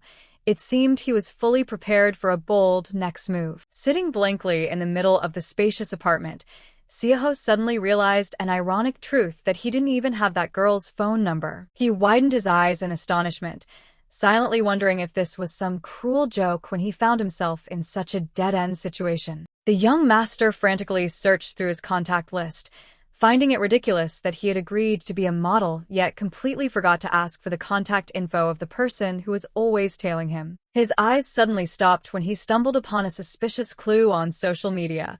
His heart unconsciously skipped a beat as he discovered an unfamiliar account. Right before his eyes appeared a profile filled with images of anatomical diagrams and muscle masses, completely matching her usual quirky style. Seoho suspiciously scrolled through the old posts, a strong premonition rising in his heart that he had actually found traces of the little girl. His eyes bored into the phone screen, silently and firmly asserting that the owner of the account was none other than Lee Bodeum. However, the complete emptiness on her personal page made him feel disappointed, silently muttering that she should post some selfies like other normal people. His finger hesitantly stopped in front of the message window, his mind torn between his proud self-esteem and the burning desire to contact her immediately. Sitting huddled in the luxurious living room, Seoho painfully admitted that now he was the one trying to cling on, unable to escape that girl's gravitational pull. The young master bitterly questioned himself as to why he was so pathetically obsessed, then blamed this remote village for making him waste energy on trivial things. Instead of sending an ambiguous message, he decided to go directly to school to meet and talk clearly with the little girl under the blazing sun. Seoho coldly spoke up to block a male student's path in the hallway, making the guy startle and turn around with a fully bewildered look. He closed in with sharp eyes that made the other person utter words of fear, then bluntly pressed to know which class Lee Bodeum was currently in. The group of students looked dazed upon hearing that name.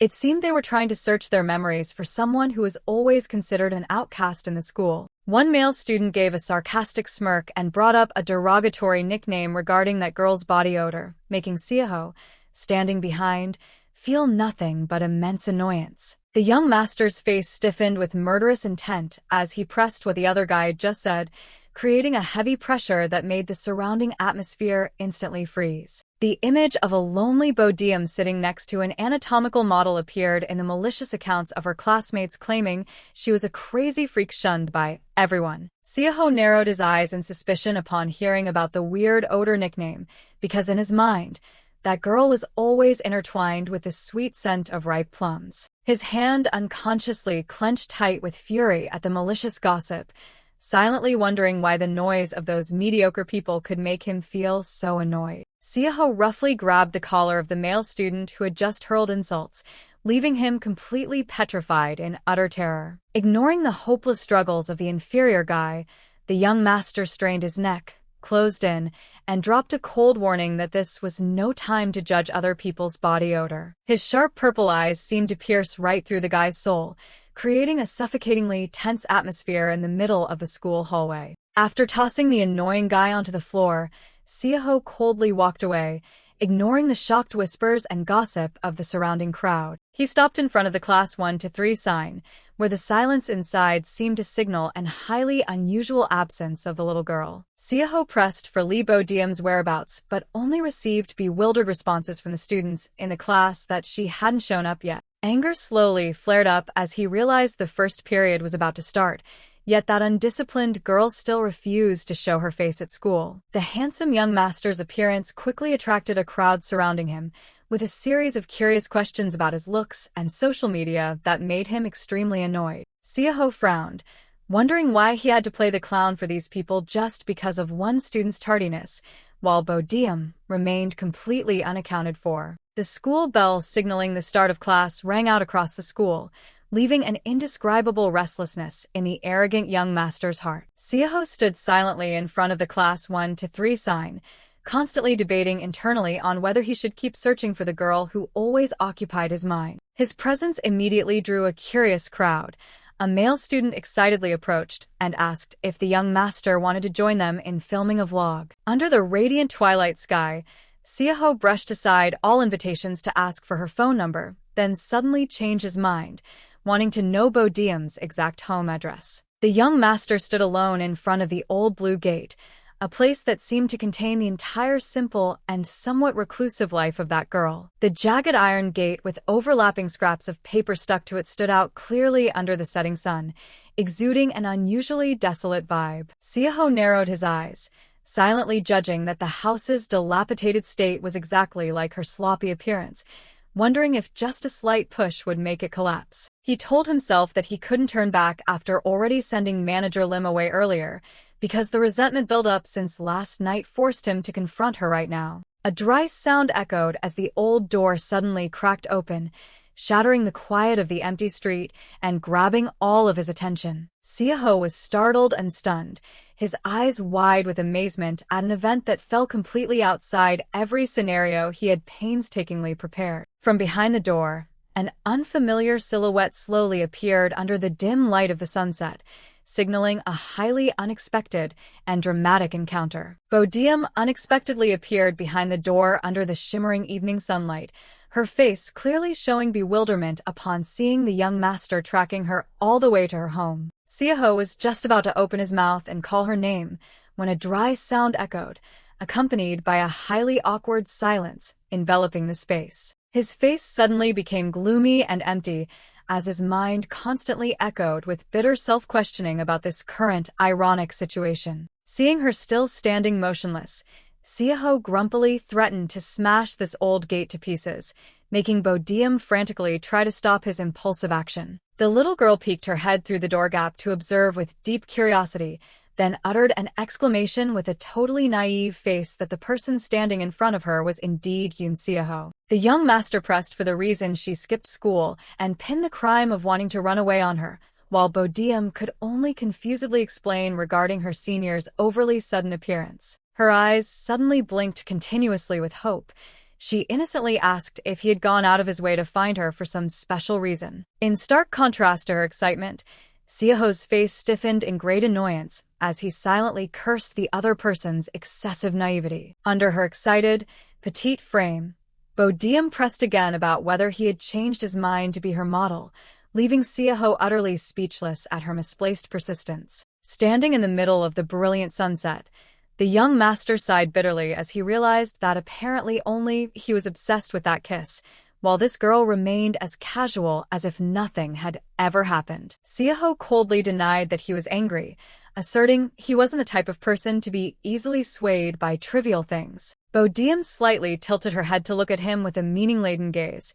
It seemed she was calculating a new plan right in her head. The little girl unexpectedly issued a highly sincere invitation, curiously asking if he wanted to go pick plums with her right now. The young master narrowed his eyes in annoyance, silently cursing whether she truly believed he had gone all the way here just to do that useless fruit-picking task. Without giving her time to react, Seoho roughly grabbed Bodeum's waist, making the space suddenly become chaotic and full of drama. He hoisted her over his shoulder and strode away, coldly demanding her to shut up and criticizing that she was acting exactly like a child. The scene of the dilapidated old house appeared under the fading sunset light, where the hidden corners of the little girl's life slowly revealed themselves. Heavy footsteps echoed as Seoho pressed for the real reason she skipped school, forcing her to immediately speak up and explain. Bodeum revealed that her grandmother was the one who asked her to stay home and rest, making the young master involuntarily pause at the information about her only relative. He fell silent, recalling her previous story about the plums, silently doubting whether she was just living all alone, relying on her frail old grandmother. Seoho's eyes stopped at the old items lying bare against the wall, clearly feeling the desolation of this remote neighborhood. The impoverished rural scenery appeared before his eyes, along with the speculation of a tragic family background where she only had her grandmother as her sole relative. Even though the furniture was somewhat old, Bodeum's radiant smile was like a flower nurtured by all the purest love. She didn't show any shyness or low self-esteem, nor did she ever make negative assumptions about the words of the people around her. It was that very innocence that made her have no doubts when seeing the young master suddenly appear in this remote place. Bodeum casually explained that her grandmother had stopped her from going to school out of worry that her granddaughter would be bullied following a call from her homeroom teacher. Seoho couldn't help but feel fed up, silently thinking that no one in this world would dare touch someone like her, and assuming the old lady was just worrying over nothing. When the little girl pressed to ask if he came to model for her, the young master immediately brushed it off and demanded that she stop daydreaming. Seeing her pout and ask if he came because he was craving plums, Seoho was left completely speechless, as the other person's mind seemed to only contain massages and fruits. Under the brilliant sunset, the young master slightly changed his tone and began to reveal the real reason that made him trek all the way here. Seoho stood silently in the late afternoon with eyes heavy with thoughts. It seemed he still didn't have enough courage to utter the real reason he trekked all the way here. Inside, his heart was screaming the ironic truth that he had to go out of his way to ask for her whereabouts from the teacher to find her house just because he craved to taste that kiss one more time. The young master insulted himself as a pervert for repeating the exact same actions he had used to belittle the little girl not too long ago. The psychological crisis made Seoho just hold his head in despair. He questioned himself since when he had become so weak and easily subdued by lustful desires. Witnessing the other's dazed expression, Bodeum approached full of worry and softly pressed to ask if her senior was feeling unwell. Through his fingers, Seoho's sharp purple eyes bored deeply into the girl in front of him, along with a silent reproach as to why she only started showing concern for him until now. Amidst the quietness of the poor neighborhood, the young master bowed his head to hide his extreme embarrassment while Bodeum still stood silently watching him with an apologetic look. Under the brilliant, dreamlike scenery, Seoho suddenly lowered his voice and confessed a shocking truth that all those weird behaviors earlier stemmed from the fear inside him. That sincere confession left Bodeum completely stunned, her eyes wide with sheer astonishment at the softest side of the arrogant boy standing in front of her. The little girl softly let out an exclamation with a meaningful look, silently affirming that she had already understood everything perfectly just as she had predicted. Seoho silently recalled the moment Bodeum clumsily comforted him in the storage room and realized the girl always tried to act like a mature senior. Grasping the other person's weakness of always having a soft spot for pitiful people, the young master began to act like he was having trouble breathing due to yesterday's trauma. He complained that he couldn't sleep a wink, even though the truth was he suffered from insomnia because he was busy thinking about her, but that lie still made the little girl extremely flustered. Bodeum immediately made a very reasonable suggestion to go to the hospital for a checkup, which almost completely ruined the young master's plan. Seoho quickly made up the excuse that his parents were extremely strict to refuse, while in reality, his wealthy family had more than enough power to buy the entire hospital. Faced with the dead end and her senior's agonized look, the little girl was so worried she swallowed hard and hesitantly asked what the two of them should do right now. Seizing the opportunity, the young master requested a kiss just like in the storage room to help him dispel the fear surrounding his mind. Bodeum stepped closer decisively and pressed to ask if a kiss was truly the only medicine that could help him feel better. A triumphant smile slightly appeared behind the hand covering his face. Seoho silently cheered upon realizing the naive prey had officially fallen into the love trap he had set. In her panicked little frame, Bodeum frantically begged him not to cry and promised to do anything, while the young master was actually just trying to hold back a hearty laugh. Seoho pretended to wipe away a non-existent tear and then softly thanked his senior for understanding his heavily wounded heart. Those words made Bodeum completely believe that her presence had truly saved the lost soul of the arrogant young master. The little girl shyly scratched her cheek with a blushing face, silently feeling proud that she could be of help to the person in front of her. Observing her naive expression, Seoho involuntarily praised her as adorable in his mind, but then immediately startled and rejected those strange thoughts. He quickly closed in and demanded she execute the kiss right now, leaving Bodeum in utter shock at her senior's abruptness. The young master continued to act as if he was sweating cold and feeling extremely dizzy to force the other person into having no way out. Bodeum had to compromise and promise to meet his demand, while Seoho secretly flashed a triumphant smile because the prey was completely trapped. The distance between the two gradually narrowed to a suffocating point, where the throbbing beats of their hearts seemed to drown out all surrounding sounds. The little girl slightly looked up with heavy breaths, preparing herself to erase the final boundary between the two under the sunset. Without any hesitation, Bodeum proactively planted a passionate kiss on Seoho's lips, officially marking the beginning of a highly dramatic game of love. Seoho flashed a smug smile upon noticing his plan to seduce the naive little girl was going extremely smoothly. His muscular hand unconsciously tightened around Bodeum's waist, pulling her into a possessive embrace amidst the quietness of the sunset. Amidst passionate breaths, The young master pressed to ask if she truly wanted to go through with this kiss and received a determined affirmation. A numbing sensation spread when their lips officially touched, shattering all final defenses between the two racing hearts. Under the fading sunlight, two silhouettes intertwined tightly with the secret desire that time could stop just a little longer. Seoho silently thought that if he could just touch a little more, he would be able to clearly identify the emotions turning his mind upside down. As soon as they broke the kiss, the young master blushed and covered his mouth in awkwardness while Bodeum attentively asked if he felt better yet. He continued playing the pitiful role, asserting that a single kiss was probably not enough to dispel his fear whenever he had to face loneliness. Bodeum slightly frowned in suspicion, then promised to help whenever he faced difficulties, while also signaling an upcoming condition for exchange. The little girl decisively demanded that he must dedicate his entire lunch break to her and forced him to seriously reconsider being a massage model once again. Seoho gave a meaningful smile as he realized the little girl who had just shown concern for every poor soul in the world was now starting to scheme to use him once again. He silently thought that a relationship bound by mutual benefits would be more stable and comfortable than having to act every time they met,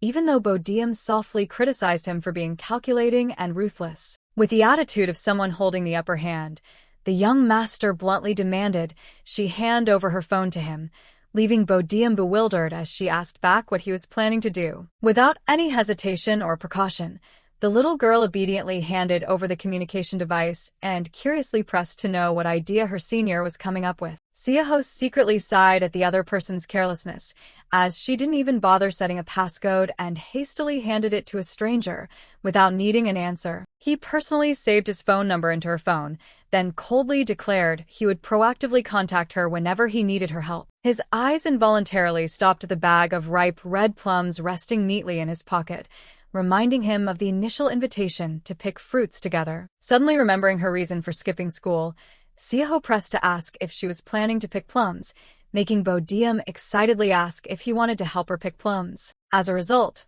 after an afternoon of diligently helping the little girl pick fruits, the poor young master could only return home when the night had completely covered the high-rise apartments. A new day started again at the sunlit Euro High School, where the next developments of this strange contract awaited both of them ahead. The flurry of text messages over several days showed Seoho constantly trying to schedule meetings with the little girl in quiet, hidden corners of the school. Sitting in the middle of the classroom, the young master thoughtfully stared at his phone screen, his face conveying an unhideable impatience. He silently blamed Bodeum for never taking the initiative to text and only bothering to reply when she wanted to reject his meeting request. Seoho felt confused by the name of the skills practice room she mentioned, wondering if this place actually existed in this remote school. The young master's face stiffened in resentment, an uncomfortable feeling surging in his heart upon realizing he was being ruthlessly ignored by the other person. Unable to endure it any longer, he decisively sent a short text demanding she come with him immediately to relieve the doubts in his mind. The practice room's space appeared completely quiet, with shelves and wooden tables cluttered with chemistry lab equipment. Just stepping into the room, Seoho was stunned to see Bodeum already waiting, causing his heartbeat to involuntarily accelerate in absolute amazement. The little girl gently covered her mouth, her face flushed red with pure fascination, radiating a strange aura of happiness that enveloped the entire space of the room. Right behind her, the anatomical model Callie stood tall and bizarrely, just like a testament to the intense passion for muscles that was about to drag Seoho into a new training session. Seoho looked at the Callie model with suspicion as he heard Bodeum explain that this was abandoned school property and she had begged the teacher to let her take it home after graduation. Memories of their first encounter rushed back, making the young master shudder, recalling the sight of the little girl tightly hugging an anatomical model in the dark laboratory amidst pouring rain. Seoho silently cursed her weird taste and wondered where the limit of this eccentricity lay when witnessing Bodeum blushing and muttering an unfamiliar name. The young master's sharp purple eyes suddenly turned profound.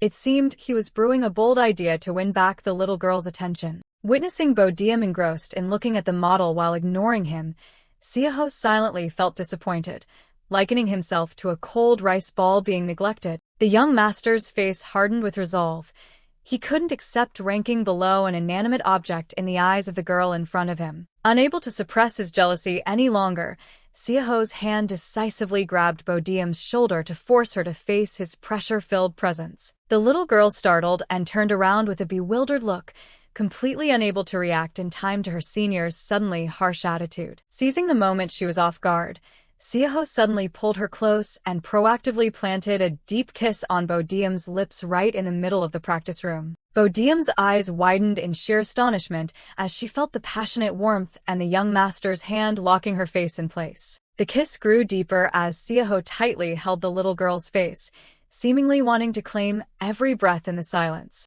In the middle of the quiet laboratory, under the lifeless witness of the Kali model, Bodeum was completely petrified by her senior's boldness. As their lips just parted, the young master still maintained his dominant posture, leaving a suffocating and highly ambiguous atmosphere enveloping them both. Bodeum looked up blankly with wide, panic-stricken eyes, while Seoho's hand still refused to let go of her small chin. With a casual face as if nothing happened, Seoho coldly asserted that the action just now was only to pacify the fear inside him. The little girl could only awkwardly look the other way, silently feeling that everything was gradually slipping out of the control of her inherent intelligence. Under the deep blue sky of the school, Seoho's mind constantly struggled with why even an inanimate object refused to take his side. In the empty room, the young master grumpily scolded the other person about how difficult it could possibly be to reply to his text messages. While enjoying a foot massage,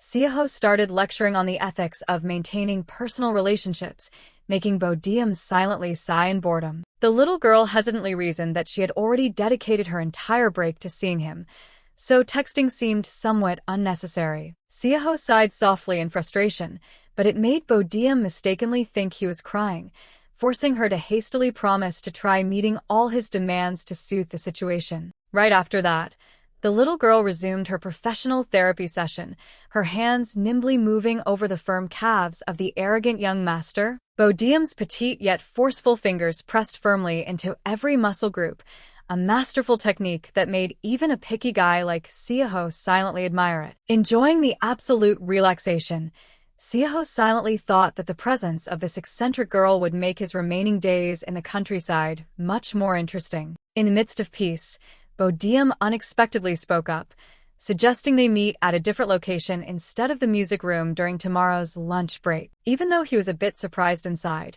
the young master still acted nonchalant and coldly declared that the other person could do whatever she wanted. Seoho quietly observed the little girl's figure focusing on her work, internally starting to harbor doubts about the true motive behind that request. His gaze turned sharp as he questioned whether, aside from massages and muscles, what other secrets Lee Bodeum was ultimately hiding in her mind. Amidst the quiet space, a thought suddenly flashed, making Seoho startle and ask himself if her goal was truly just massaging his body. Looking at Bodeum's pensive expression, the young master suddenly realized that she was just a teenage girl yearning for a friend to share her youthful memories. Seoho slightly smirked, telling himself he had no interest whatsoever in an outcast, yet he remained determined to keep his promise of spending the lunch break with Bodeum, despite his fear of actually developing feelings. The next morning, the young master even went to the trouble of calling a hairstylist to his house to perfectly groom his appearance before officially setting foot in school. Time slowly ticked away, with every movement of the clock hands gradually approaching the 12 o'clock mark, creating a suffocating weight within the classroom. With his hands tightly clasped and eyes full of contemplation, Seoho's unusual behavior made the surrounding friends whisper that he was counting down every second until lunchtime. Despite the gossip about the appetizing menu, the young master sat huddled in a state of extreme tension that made anyone looking at him feel curious. Right as the clock hands hit the exact middle, signaling the start of the lunch break, an explosive atmosphere instantly enveloped the school. Like a wild beast just released from its cage, Seoho dashed down the hallway at breakneck speed, leaving behind the astonishment of the other students. He quickly arrived at the cafeteria, where a crowd of students was squeezing together, creating an incredibly chaotic and noisy scene. The young master frantically looked around the vast sea of people, his eyes constantly searching for the small figure that had occupied his mind all morning. His purple eyes suddenly stopped when they caught a familiar target,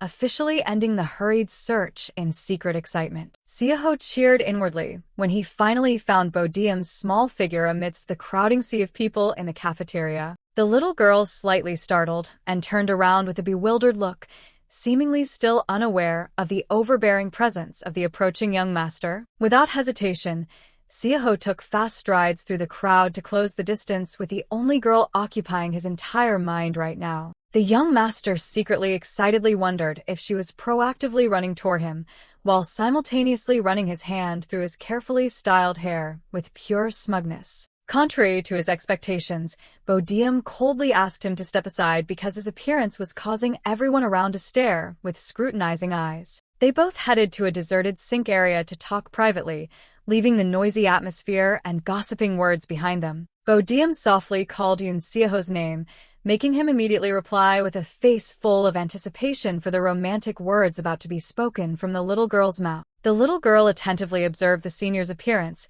and then hesitantly remarked that his hair today had an incredibly strange change. Seoho slightly smirked charmingly, secretly triumphant, believing that his custom-styled hair had truly conquered the other's heart. However, his pride instantly crumbled when Bodeum bluntly asked if he had forgotten to wash his hair because it looked so greasy instead of fluffy, like usual. Seoho's excitement meter completely shattered after the harsh remark about his hair, leaving behind an overwhelming sense of disappointment. The young master frantically plunged his head into the sink to wash away the humiliation, even as Bodeum nonchalantly insisted that he had forgotten his personal hygiene. He looked up with a dripping, scowling face, urging her to stop the idle chatter since the lunch break was about to end. Bodeum suddenly snapped to attention, hurriedly grabbed the senior's wrist, and asked him to follow her to the predetermined secret place. Under the clear blue sky, the little girl led the tall young master by the hand, striding confidently, which left Seoho unavoidably stunned by this initiative. They both stopped in front of a room with the bizarre name Magic Power, causing the young gentleman to secretly doubt what awaited inside. The door opened with Bodeum's greeting, revealing a bustling space that left Seoho rooted to the spot in extreme vigilance. A sense of disappointment swelled in his heart upon realizing that this date was not private at all, completely contrary to his expectations. The members in the room in unison called her the club president and excitedly pressed her about where the practice model she promised was currently at. A bespectacled male student nervously mentioned the delinquents from class 2 and expressed discomfort at seeing a stranger appear. The arrogant young master stood towering at the doorway with a murderous glare, causing the atmosphere to instantly freeze due to the overwhelming presence of his perfect appearance. The sudden appearance of such a massive entity left the members inside completely dead silent, and some were even so shocked that their glasses cracked. Seoho slightly narrowed his eyes, glancing around with contempt, inwardly mocking the pointless excitement of those who were starting to whisper about him. His gaze stopped at the whiteboard, littered with crude anatomical drawings, clear proof of the eccentricity and excessive fanaticism of this club. The young master slightly smirked in self-deprecation, secretly scolding himself for being a fool who had placed too much expectation on Lee Bodeum's unconventional schemes. The members started frantically interrogating Bodeum about how she could recruit such a famous figure as Yoon Seoho to be a practice model. From a high-angle view, the small and messy room appeared as a complete contrast to the luxurious status of the poor young master. Showing no restraint, Bodeum casually approached and made intimate touches, leaving Seoho frozen in extreme shock. The little girl proudly asserted that this was the massage club built by her own hands and excitedly waited for her senior's reaction. Seoho narrowed his eyes in suspicion, then coldly made a sarcastic remark, questioning since when an outcast like her had so many friends. Seoho was mocked for being rude. A member even wanted to post evidence of his impoliteness online to attract attention. Just as someone was about to take a photo with the young master to fish for followers, Bodeum unexpectedly and decisively grabbed her senior's shoulder. The little girl flashed a bright smile and reminded Seoho of his promise to dedicate his entire precious lunch break to her. The young master stood stunned, his face dotted with sweat, seemingly unable to fully digest the ironic situation he was about to face. A chaotic brawl erupted inside the room, making Seoho scream angrily as he was dragged into an action with an unclear purpose. He strained his neck, threatening that absolutely no one was allowed to touch his body, even with the tip of a pinky finger. Witnessing that aggression, Jaemin feared a punch from the young master would send him straight to heaven, so he hurriedly urged everyone to move the desks and chairs quickly. Bodeum remained highly focused, using her powerful hands to lock down the opponent and demanded that he stop his useless resistance. Amidst the chaotic scene, the young master was pinned down just like an alien test subject while he continuously screamed, demanding everyone be kicked out. Seoho gritted his teeth, enduring the utmost humiliation, secretly questioning whether he should toss away that promise and kiss just to escape being a meat shield for this girl. Seoho gritted his teeth, asking himself if he should surrender to the little girl's harassment as a feeling of helplessness slowly invaded his mind. Under the clear blue sky, the anticlimactic victory kiss was now just a distant memory, accompanied by her coquettish plea to hold hands. The young master's face clearly showed shock, as if he had just realized he had sunk too deep into a game where he held no advantage. The nightmare manifested as he saw himself tied securely to an operating table, surrounded by bizarre people preparing to conduct an experiment on his body. The sharp, cold eyes of the masked crowd drilled deeply into the poor prey, creating a terrifying, suffocating atmosphere in the dark room. Seoho screamed in despair, demanding they not touch him, but the only response was an eerie declaration that he was their new test subject. He startled awake in the middle of the night with rapid breathing, realizing the entire horrifying scene just now was only a haunting dream. The young master painfully realized that since that day, he had been continuously dragged into the club, secretly wishing he'd rather face the Callie mannequin than this annoying bunch. He secretly thought that although Callie looked slightly scary, at least that entity would never drive his mind crazy the way Bodeum did. Standing silently in his bedroom late at night, Seoho intently stared at his phone with an anxious face for the events about to unfold the next day. The text message inviting him to meet Callie early the next morning appeared on the phone screen like a summons, causing Seoho's mind to unavoidably waver. The young master angrily slammed the car door upon realizing he had to endure torture from both the Callie entity and the dense massage sessions throughout a long day. Jaemin pushed up his glasses and held out a sandwich, kindly requesting Seoho to enjoy the meal prepared by his own hands to regain his strength. Wearing headphones with a fierce expression, Seoho coldly rejected all excessive care, even as the other persisted in inviting him enthusiastically. The young master secretly gritted his teeth, waiting for Bodeum's figure, feeling let down that just as she called him over, she was instantly summoned away by a teacher. The club members started whispering about the difference in Seoho's attitude when the president was present and doubted what he owed the little girl. Amidst the speculations about the young master's weaknesses and revenge intentions, Jaemin casually raised his phone to take a very smug selfie. The crisp shutter sound rang out, marking the moment the famous young gentleman's face was completely captured in the lens without his knowledge. Despite warnings that Seoho would skin him alive, Jaemin brazenly posted the photo on social media aiming to reach 1,000 followers. Amidst the lively atmosphere,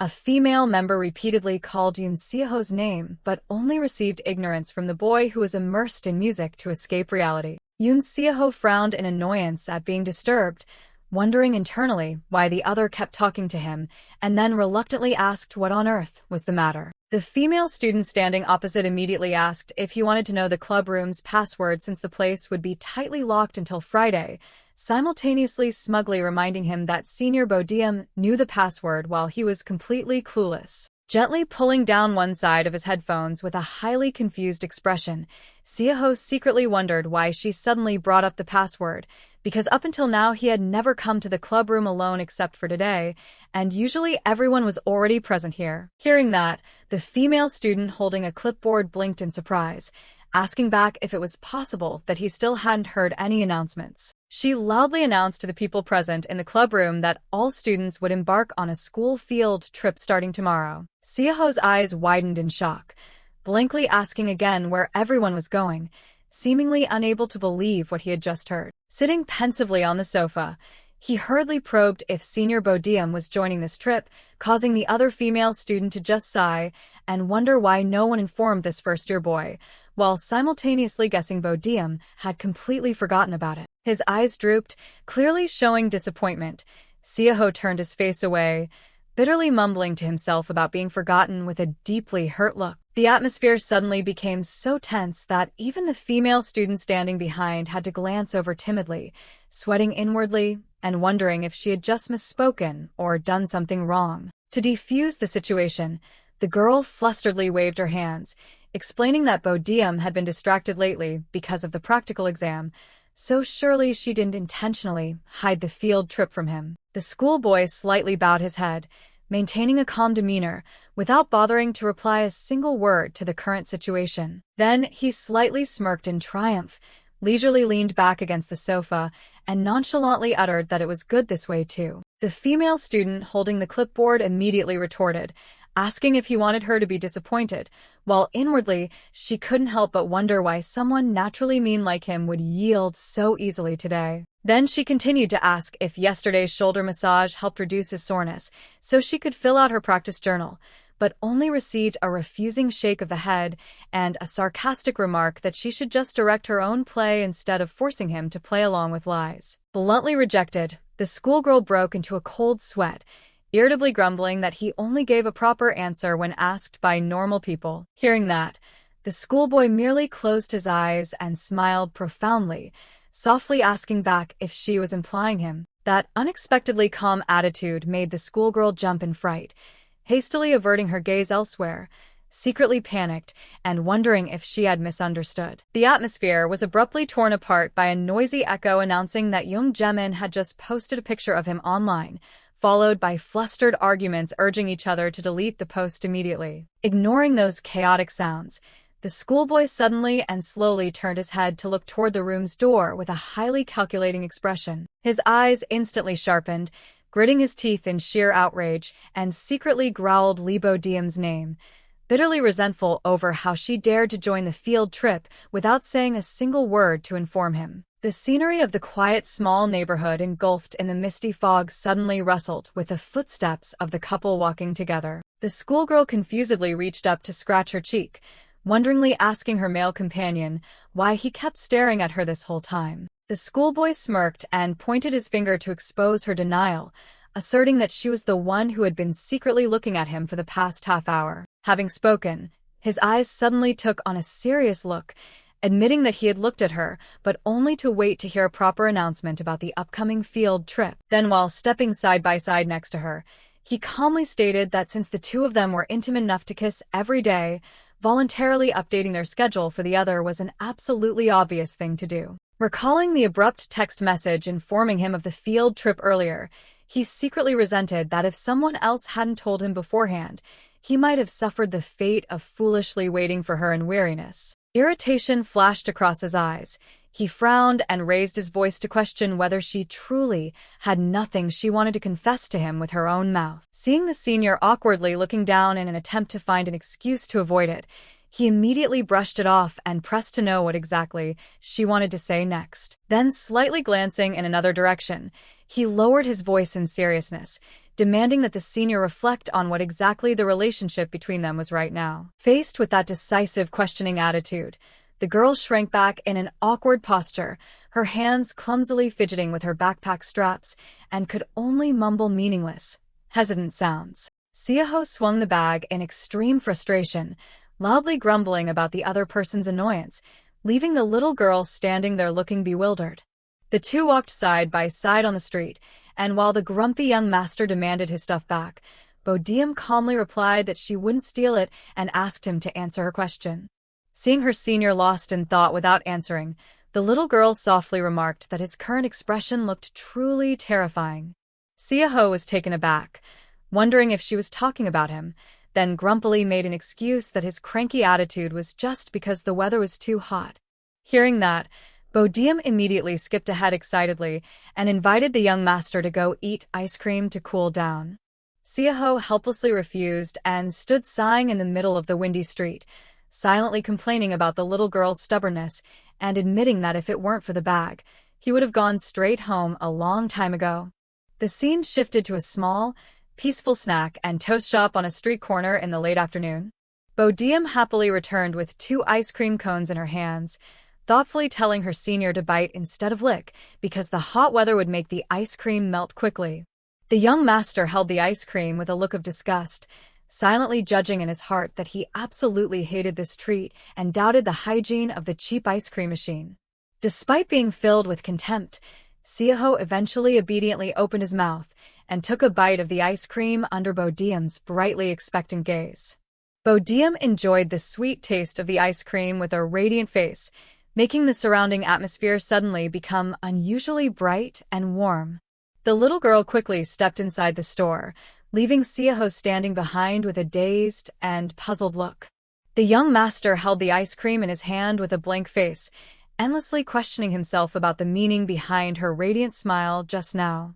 Under the sunset sky that dyed a corner of the heavens red, Seoho suddenly had a narcissistic thought about whether he was just too attractive in her eyes. The peaceful countryside scenery under the fading sunlight also seemed to silently witness the secret shifts in both of their hearts. Strolling down the street, Seoho persistently pressed her about the true nature of their current relationship, but Bodeum only tactfully asked to talk a bit more. The little girl slightly bowed her head in thought under the evening light, seemingly searching for the most fitting definition to answer her senior's competitiveness. The young master's face suddenly hardened with anger when he heard the other mention their overly formal senior-junior relationship. He started yelling dramatically, repeatedly bringing up their previous kiss to interrogate her and scolding the little girl for being heartless, leaving her with no choice but to cover her ears and dodge. Seoho listed every memory from eating plums and introducing the ribs dish to acting as a practice model, then coldly asked what other confessions she ultimately wanted to hear from him. Bodeum thought her senior's words were truly bizarre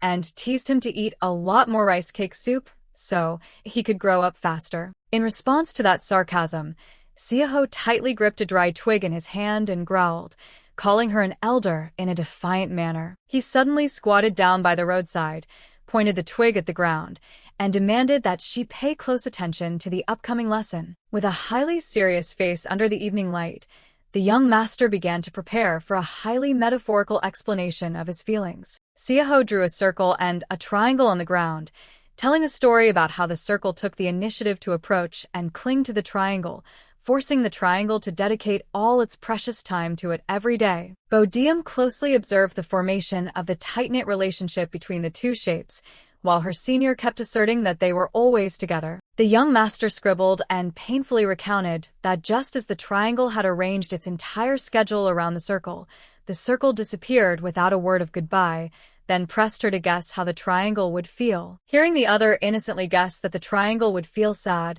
Seoho immediately jumped up and screamed in resentment over the little girl's terrifyingly callous nature. Bodeum wearily covered both her ears to avoid the continuous shouting, complaining that her senior was giving her a massive headache. Seoho squatted down and held his head in absolute despair, leaving the little girl standing in a daze, wondering what exactly was wrong with him that made him act just like a child. Seoho suddenly recalled the intel from Jang Jaemin that the school's upcoming field trip would be at an amusement park in Seoul. Under the sunset, the young master suddenly expressed his desire to go there, making the little girl's footsteps behind him halt for a moment. He slightly glanced to observe Bodeum's reaction, secretly calculating a new plan in his heart to close the distance between the two of them. Bodeum's eyes widened in surprise as she pressed to ask if an arrogant person like her senior was also interested in such noisy rides. Seoho made the excuse that during his childhood his parents were too busy and his friends only liked internet cafes, so he never had the chance to go out,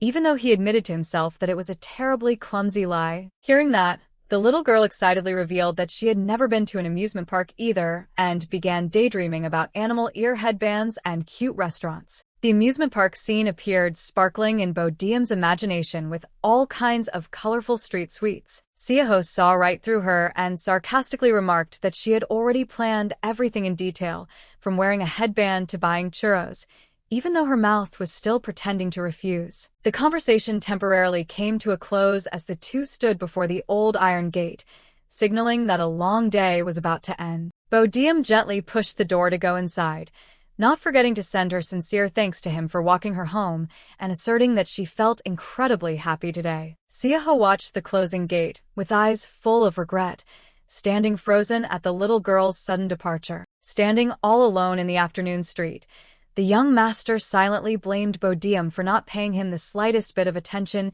even when he had taken the trouble to find his way to her house. The high school scene appeared quiet under the bright blue sky, signaling a new day with highly complex psychological developments. The fleet of field trip buses began to gather in crowds at the school gate, bringing the lively laughter of the students eager to set off. Sitting inside a luxury car, Seoho rested his chin on his hand, watching the flow of people and silently wishing that the other person would have a very smooth day of learning. Manager Lim excitedly recounted the madam's joy upon hearing the news that the young master had finally found a close friend in this faraway place. The young master slightly pursed his lips in embarrassment, trying to keep a cold demeanor to conceal the fluttering feelings that were gradually growing stronger in his heart. He angrily slammed the car door and loudly declared that such a friendship would never happen again, in an attempt to deny his connection with the little girl. The manager looked at that stubborn back and silently sighed that the young master's puberty was truly passing by in a stormy manner. Seoho sat gloomily in the middle of the classroom with a messy mind, constantly asking himself if Bodeum was having fun on the field trip without needing his presence. Seoho was sitting in deep thought when he suddenly frowned at a strange text message, secretly suspecting whether this was some kind of annoying scam. The young master's sharp, cold purple eyes suddenly narrowed in intense stress, as if he was having a premonition that something extremely unusual had just happened. On the phone screen, a highly cryptic greeting message from a stranger clearly appeared, pressing to ask if Yoon Seoho was doing okay today. Without any hesitation, he jumped up from his seat with a look of shock mixed with anxiety, seemingly having vaguely guessed the identity of the sender. Over the phone, the young master hurriedly demanded to know where the other was and was stunned to hear the little girl say that she was currently still in the classroom. Ignoring the reminder that class was about to start, Seoho still firmly demanded that she absolutely must not hang up while his heart was racing uncontrollably. He rushed like the wind down the quiet school hallway, his heavy breathing blending with a vague fear that was invading his mind. The young master's footsteps stopped in a huge hurry in front of the sign for Class 1-3, where he hoped to find the person he was desperately looking for. Seoho stood rooted to the spot outside the window with a dazed face, staring silently inside as he saw the silhouette of Bodeum sitting all alone. Bodeum gently pressed the phone to her ear with a deeply sorrowful expression, while Seoho's utterly astonished voice rang out, asking why she was still at school at this hour. Seoho pressed the phone to his ear and demanded in a deep voice that Bodeum immediately look to her right to confirm his presence. The little girl bewilderedly turned her head following his instruction, while secretly wondering what the sense of relief surging in the other's heart was ultimately for. The young master tightly gripped his shirt collar to suppress a strange, ticklish sensation that was creeping in and disturbing the deepest depths of his heart. Amidst the quiet classroom space under the sunlight, Seoho urged her to get out of class soon and received a very understanding response from the other end of the line. He made a bold proposal that they both should skip class to hang out today, despite the invisible barriers that still existed. Painful memories suddenly flooded back with the image of little Bodeum all alone in a small alley, where derogatory words about her poor and filthy family background began to surround her soul. Despite being shunned by her peers and mocked for her body odor, she still silently affirmed that her grandmother smelled very nice and bitterly accepted the absence of her parents from a very young age. After hundreds of times being pointed at and discriminated against right in the middle of the classroom, the little girl gradually learned to get used to it and treated that coldness as a matter of course. Returning to the present, Bodeum sat quietly amidst the noisy crowd, silently telling herself that the pains of the past only made her even more resilient. Under the sunset sky enveloping the old house, she suddenly realized that it seemed her grandmother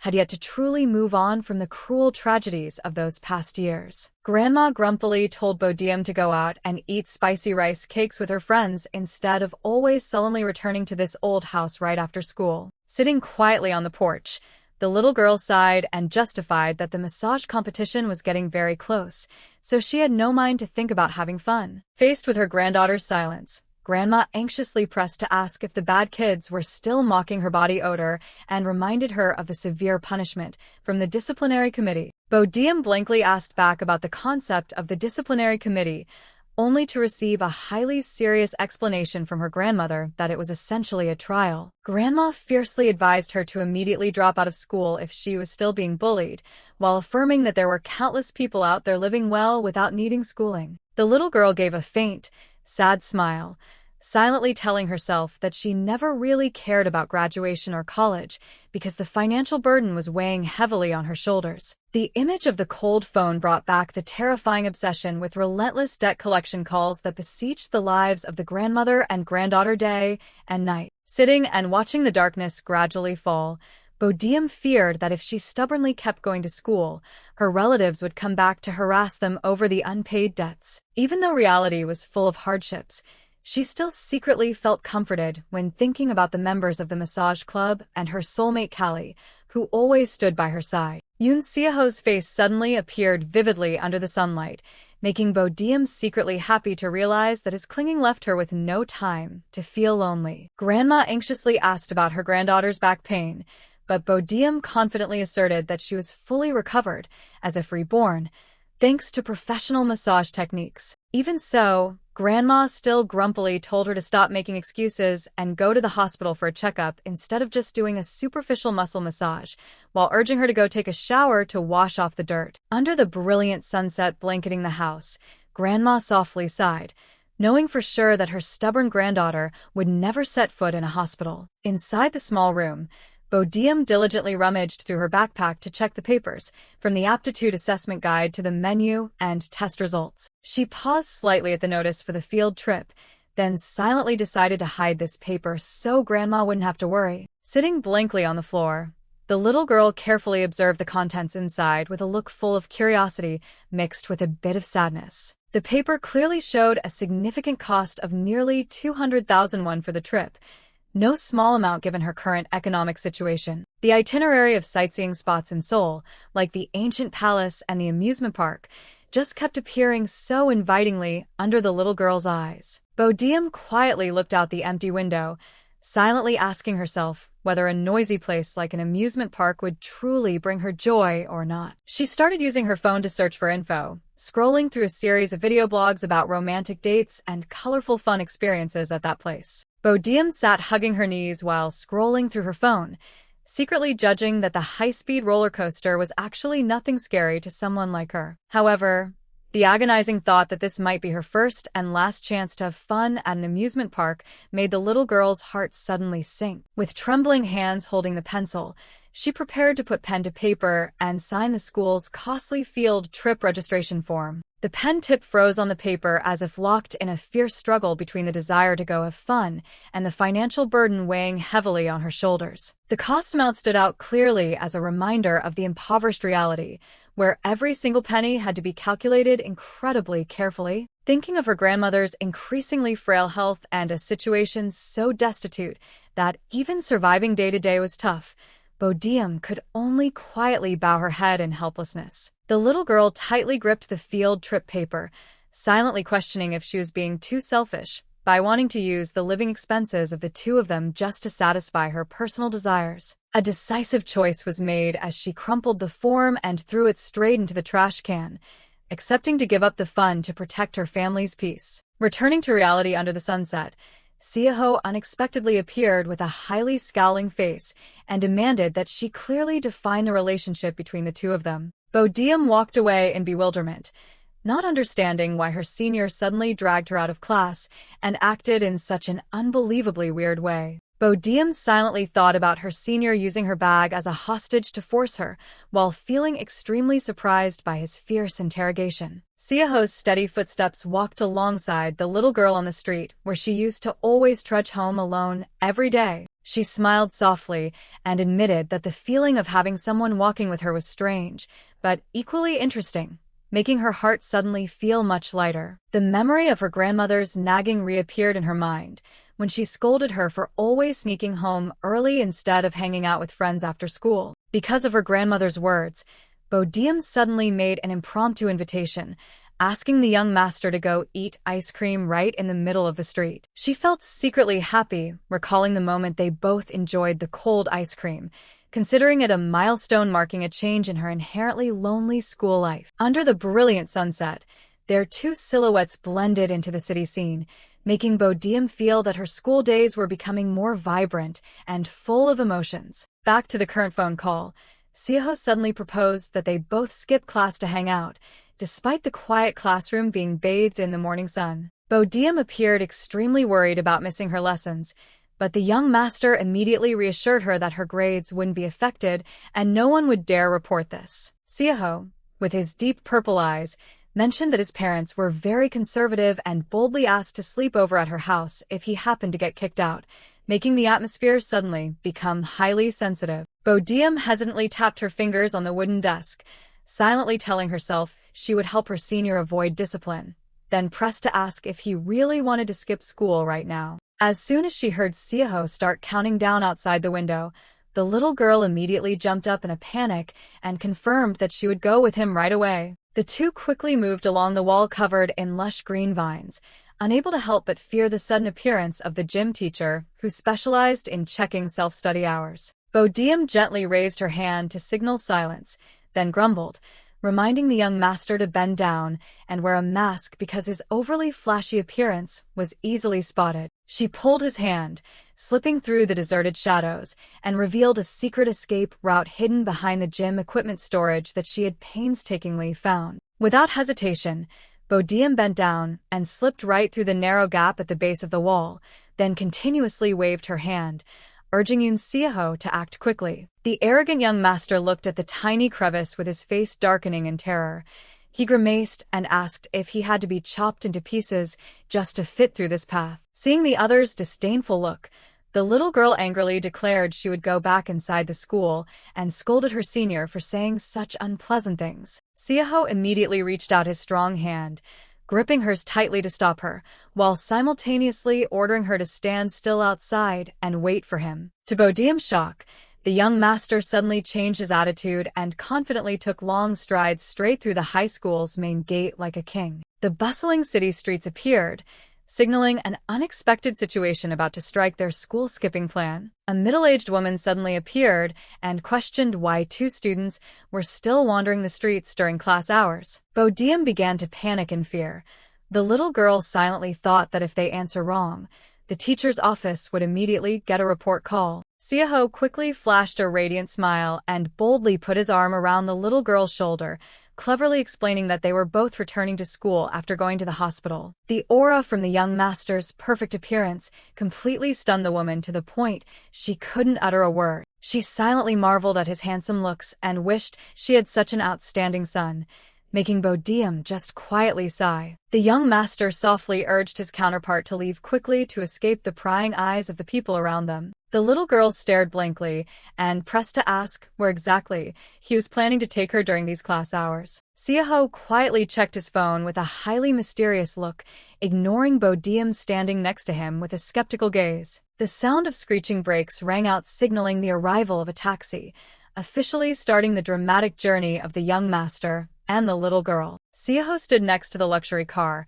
casually checking his phone and informing Bodeum that they had arrived at his private apartment. The panoramic view of the high-end apartment complex stood towering under the clear blue sky, a testament to the luxurious wealth of the Yoon family's young master. Bodeum tiptoed and peeked her head behind the large door with an anxious face, silently wondering if someone like her was truly allowed to step foot into this place. The living room space appeared incredibly overwhelming, with soaring ceilings and large glass windows fully welcoming the brilliant sunlight, exuding a rare upper-class vibe. Her jaw dropped in shock at the expensiveness of the house, but she was immediately coldly scolded by Seoho not to act like a country bumpkin, ordering her to go wash her hands right away. In the midst of her bewilderment, an alert bell suddenly rang, announcing a vehicle had just passed through the gate, making Bodeum suddenly freeze in fear. She panicked and frantically looked for a place to hide, desperately calling Seoho's name in vain, as the young master had already disappeared at some point. The fear of getting caught by the other's parents while skipping school with their son made Bodeum imagine a scenario where she would be deemed a delinquent luring a rich young master.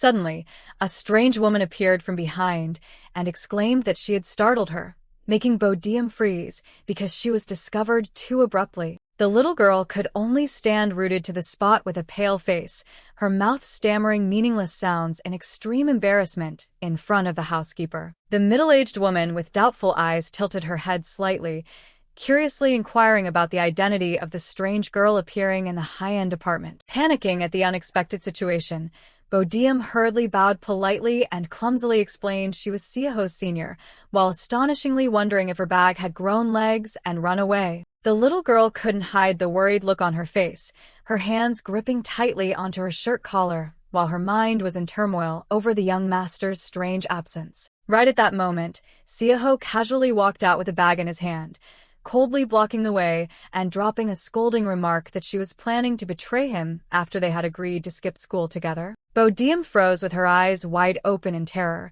silently screaming in her heart, asking why he could casually blurt out those sensitive words right in front of a stranger. Realizing the other's awkwardness, Seoho calmly reassured her that this was just the house's housekeeper, so she didn't need to be too concerned or worried. The tense atmosphere suddenly eased when the housekeeper smiled gently, kindly asking if she had eaten yet, making Bodeum happily confirm she could eat anything. The young master said nothing more, quietly turning his back to walk towards his private room and ordering the housekeeper to bring the food up to his room. Leaving the little girl standing bewildered in the middle of the living room, the housekeeper suddenly called her name, making Bodeum startle and turn back with a highly questioning look. She gently reminded her that she should be at school at this time and worriedly pressed to ask if Seoho had forced her to come here, making Bodeum silently complain because she was indeed about to be lectured for skipping school. The housekeeper silently looked at the luxurious living room space and nostalgically revealed that for the past 10 years,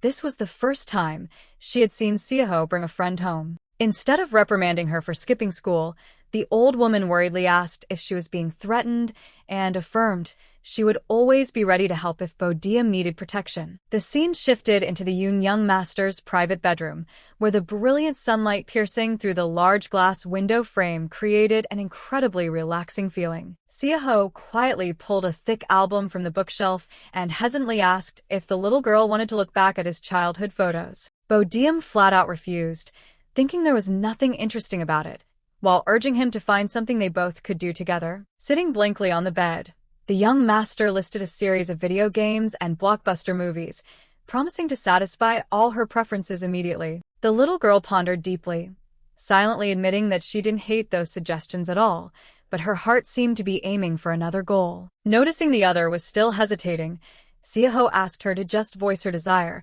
because he was ready to follow any request on this school-skipping day. Suddenly spinning around and pointing straight at the boy opposite her, Bodeum boldly declared that the thing she truly wanted to do the most right now was him. While the housekeeper was busy bringing fruits into the room, she couldn't hide her longing look and boldly expressed her infatuation with the young master's flawless muscles. Bodeum widened her eyes in surprise when she saw Seoho let out a long sigh with a highly tired and helpless face after her bold proposals. The young master looked up at the ceiling and asked in a panic whether the little girl really wanted him to take his clothes off right in this room. Bodeum leaned down with incredibly determined eyes and reminded him that he was the one who promised to cater to all her desires. Seoho sat on the bed with a face flushed red from embarrassment, his hands awkwardly pulling up his shirt to reveal his toned abs while being teased by the other for acting shy. The little girl boldly grabbed the hem of his shirt and pulled it up hard, causing Seoho to frantically scream that she was abusing his body way too much. The guy gritted his teeth and shouted helplessly, pressing to ask why she absolutely had to perform recovery massage right in such a private place like this. With a highly serious face, Bodeum asserted she wanted to touch every corner of his body for a full 50 minutes, making Seoho shudder due to her highly ambiguous phrasing. Pushed past his breaking point, the young master covered his face in despair and firmly declared that this absolutely could not happen here. Bodeum pouted sulkily, scolding him for being a cheapskate, and couldn't help but worry about how he would handle being a practice model in front of a crowd. The highly dramatic argument was suddenly cut short by the alarm clock ringing continuously, signaling that the preparation time had completely ended. After completing the 50-minute massage practice session, Bodeum knelt exhaustedly beside Seoho and silently complained that this took much more energy than she thought. Seoho suddenly sat up, lightly touched his neck, and teased the little girl that her lips always jutted out whenever she focused too intensely on work. The young master laughed delightedly on the sofa and threatened to film that moment so she could see just how truly funny she looked. Bodeum scowled and sulkily refuted his teasing. However, her lips still unintentionally puckered up exactly as the other had just described. Seoho's gaze suddenly became deep and intense as it glued onto Bodeum's rosy lips, making the atmosphere in the room suddenly feel stifling. The guy suddenly changed his expression, reminding his senior in a deep voice that they still hadn't shared a single kiss today. Without letting the other react in time, his strong hand reached out to lift her chin and asked if he should give her a kiss right now. Seoho gently placed a warm kiss on the little girl's cheek, officially beginning the sweet, intimate gestures at his private apartment. He continued to bury his head into her cheek and bestowed more deep kisses, making Bodeum just squeeze her eyes shut and blurt out a question asking why he was doing that. Their two gazes met at a suffocatingly close distance, where both of their heartbeats and breaths intertwined in a highly ambiguous silence. Seoho gently lifted Bodeum's chin and caught her bewildered gaze as she realized the kiss just now didn't touch her lips at all. The young master's solid hand lightly rested on her skirt hem, casually reminding her that she was the one who touched him much more intensely than usual. Seoho's face suddenly became incredibly deep with a longing gaze as he confessed a crazy intention of wanting to bite her cheek. The atmosphere in the luxurious living room suddenly became awkward when Bodeum flatly rejected that bizarre request, feeling it was too weird. The young master looked disappointed as he asked if, besides kissing, he wasn't allowed to do anything else, then asked her to stand still for a bit. Suddenly, Seoho reached out and wrapped his arms around Bodeum's petite waist, creating a highly sensitive and dramatic situation right on the sofa. He gently buried his face into the little girl's cheek to shower her with affectionate little kisses, making the surrounding space feel like it had frozen. Bodeum clumsily tried to stop his sturdy shoulders when she felt the heat from his body constantly pressing closer. Witnessing her flustered expression, Seoho lightly smirked in triumph and pressed to ask if she was disappointed because she didn't get a kiss on the lips. He bowed his head closely to the little girl's face, creating an invisible pressure enveloping Bodeum's mind in a highly ambiguous silence. Seoho continued to shower Bodeum with passionate little kisses on her cheek, making the little girl's heart flutter uncontrollably. He slightly tilted his head and leaned in close. The young master's hot breath and deep gaze completely engulfed her mind. Burying his head in her neck, Seoho let out a long, passionate sigh, as if wanting to erase the very last bit of distance. Pinning the little girl down right on the sofa, he frantically complained that he was genuinely going to die from this extreme tension. Bodeum lay motionless with bright red cheeks, silently listening to the young master's offer to take her home. Just as he was about to leave, her small hand suddenly reached out and tightly gripped the hem of his white shirt. In a surprisingly bold moment, Bodeum took the initiative to pull him down and plant a passionate kiss right on his lips. The space suddenly froze as their breaths intertwined after that highly dramatic kiss. Seoho stood frozen with his purple eyes wide open in amazement, seemingly unable to believe that she was the one who proactively attacked. Because she was so embarrassed, Bodeum immediately admitted to her action, then hurriedly ran away, stammering and urging him to quickly take her home. Bodeum cupped her blushing face in embarrassment, silently scolding herself that she must have gone crazy to dare initiate their first kiss. She awkwardly went to look for her bag to escape from reality, but Seoho calmly held it and informed her that he was keeping her stuff. Bodeum slightly turned her head to give a clumsy word of thanks, trying to stay calm in the face of the other's pressuring presence. However, she was suddenly stunned upon realizing a strange change in the arrogant young master's eyes and expression. Under the sparkling sunlight, Seoho flashed the most radiant and pure smile that the little girl had never witnessed before. Under the clear blue sky, Bodeum silently told herself that that beautiful face was truly extremely hateful and annoying. The night gradually fell, enveloping the high-rise apartment buildings, bringing an end to a long day filled with emotional turmoil. Hot steam emanating from the shower head covered the entire bathroom space, as if wanting to wash away all the chaos in her mind. Seoho reached out to lightly touch the foggy, steamy mirror, quietly enjoying the sweet aftertaste that still lingered around. The young master stood silently in front of the sink with a toned, half-naked body, softly letting out a highly satisfied, self-deprecating laugh. Seoho stood silently in the bathroom, gently running a hand through his hair, telling himself that things had finally come to this. The young master with broad, solid shoulders silently thought that he had never been arrogant about his looks or cared much about his own appearance. However, the sole exception was the moment the little girl proactively grabbed his shirt hem and pulled him into a passionate kiss on the sofa. The intense attraction from those lips seemed to completely melt away all the rational barriers of the arrogant boy in an instant. Bodeum's flushed face, full of innocence and shock after that unexpected kiss, kept haunting his mind relentlessly. Seoho looked at his perfect body in the mirror and self-deprecatingly mused that lately, being born with a handsome face truly made him feel exhausted. While using a towel to dry his hair,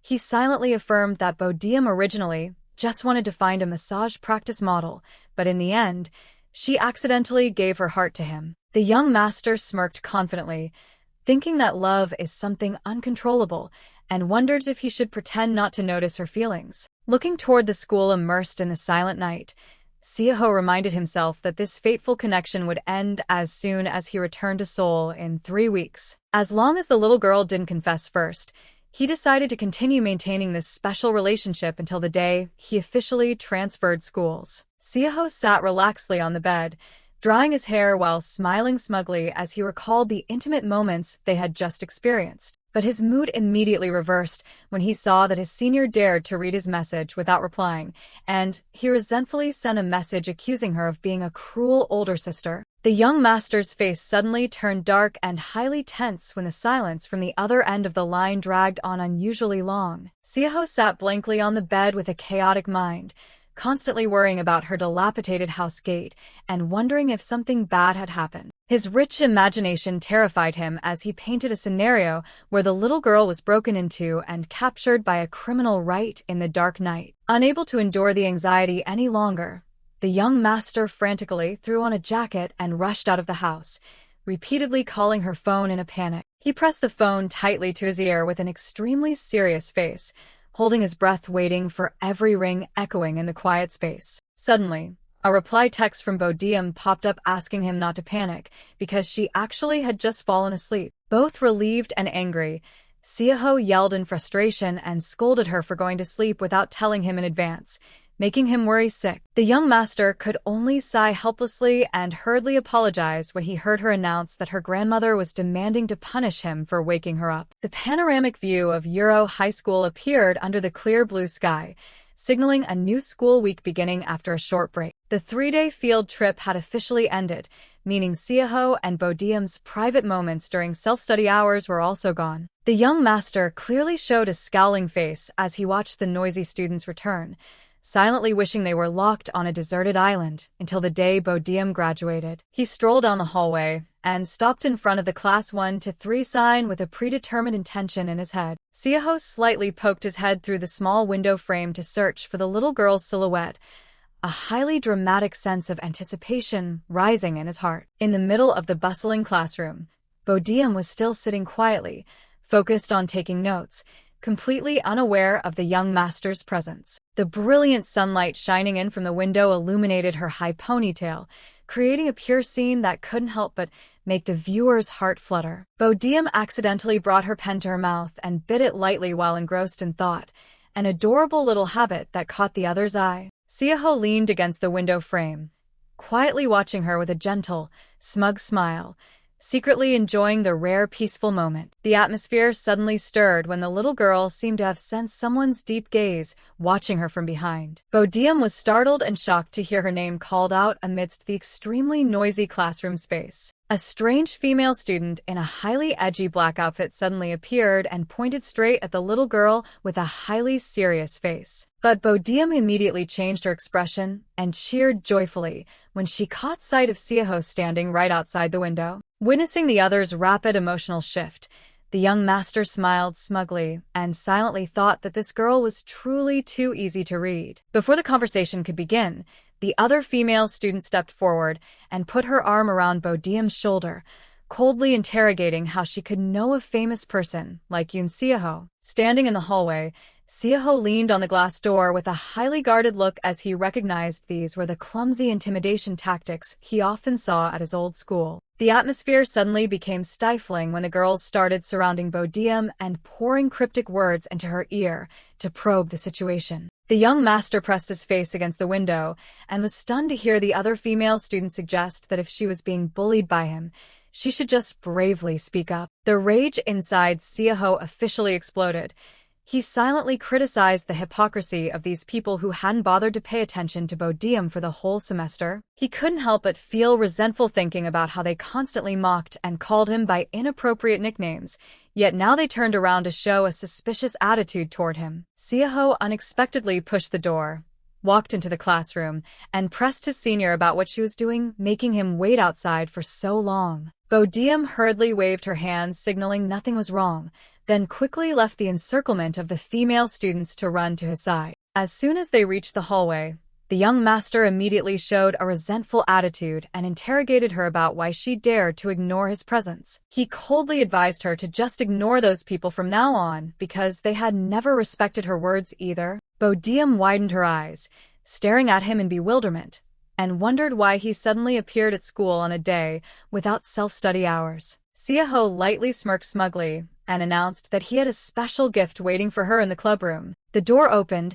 and an extremely luxurious professional massage bed appeared with a sparkling aura covering the whole room. The club members couldn't hide their extreme astonishment seeing their workplace suddenly become significantly more high-class. Bodeum froze with blushing cheeks, her eyes glued to the dream bed with intense worship and happiness. Standing behind watching the little girl's expression, Seoho crossed his arms proudly as he realized he had completely won her over with this action. Yoon Jaemin excitedly showed off the new bed, saying it was super soft, which made Seoho blow up and yell, asking why he dared to casually approach it. Bodeum, with sparkling eyes unable to hide her admiration, continuously asked questions about the origin and usage time of this expensive gift. Seoho casually revealed that his parents had donated it to the club, while silently regretting not bringing this item sooner. The little girl eagerly invited the young master to lie down and tried out to feel it, but the class bell suddenly rang,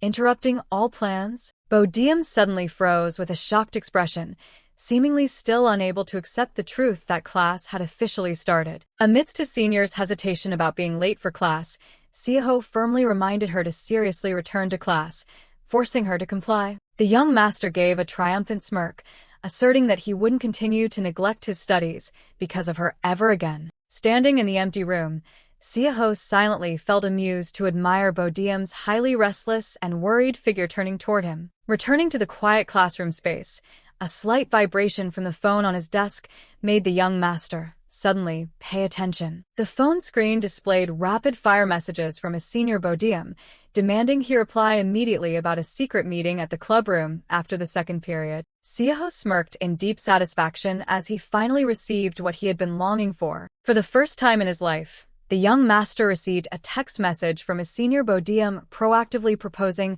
a private meeting in the clubroom right after the second period. Time quietly passed, and the sky over Euro High School was still as clear as ever when the massage practical exam officially entered its 10-day countdown phase. Inside the quiet practice room, Azadin sounds echoed, signaling that an extremely dramatic and sensitive situation was about to happen. Seoho didn't hesitate to close in and gave Bodeum a passionate kiss right on the sofa, leaving the little girl completely overwhelmed. In the moment she temporarily pulled away from those lips, Bodeum awkwardly grabbed his collar and frantically asked him to stop for a moment so she could catch her breath. The little girl covered her mouth with a panicked face, pressing to ask why the young master had been biting her lips so much lately. In response to that fluster, Seoho smiled with deep meaning and moved his face closer to demand a careful examination of her lips once more. Without letting his senior react, the arrogant boy continued to push forward with a deeper kiss,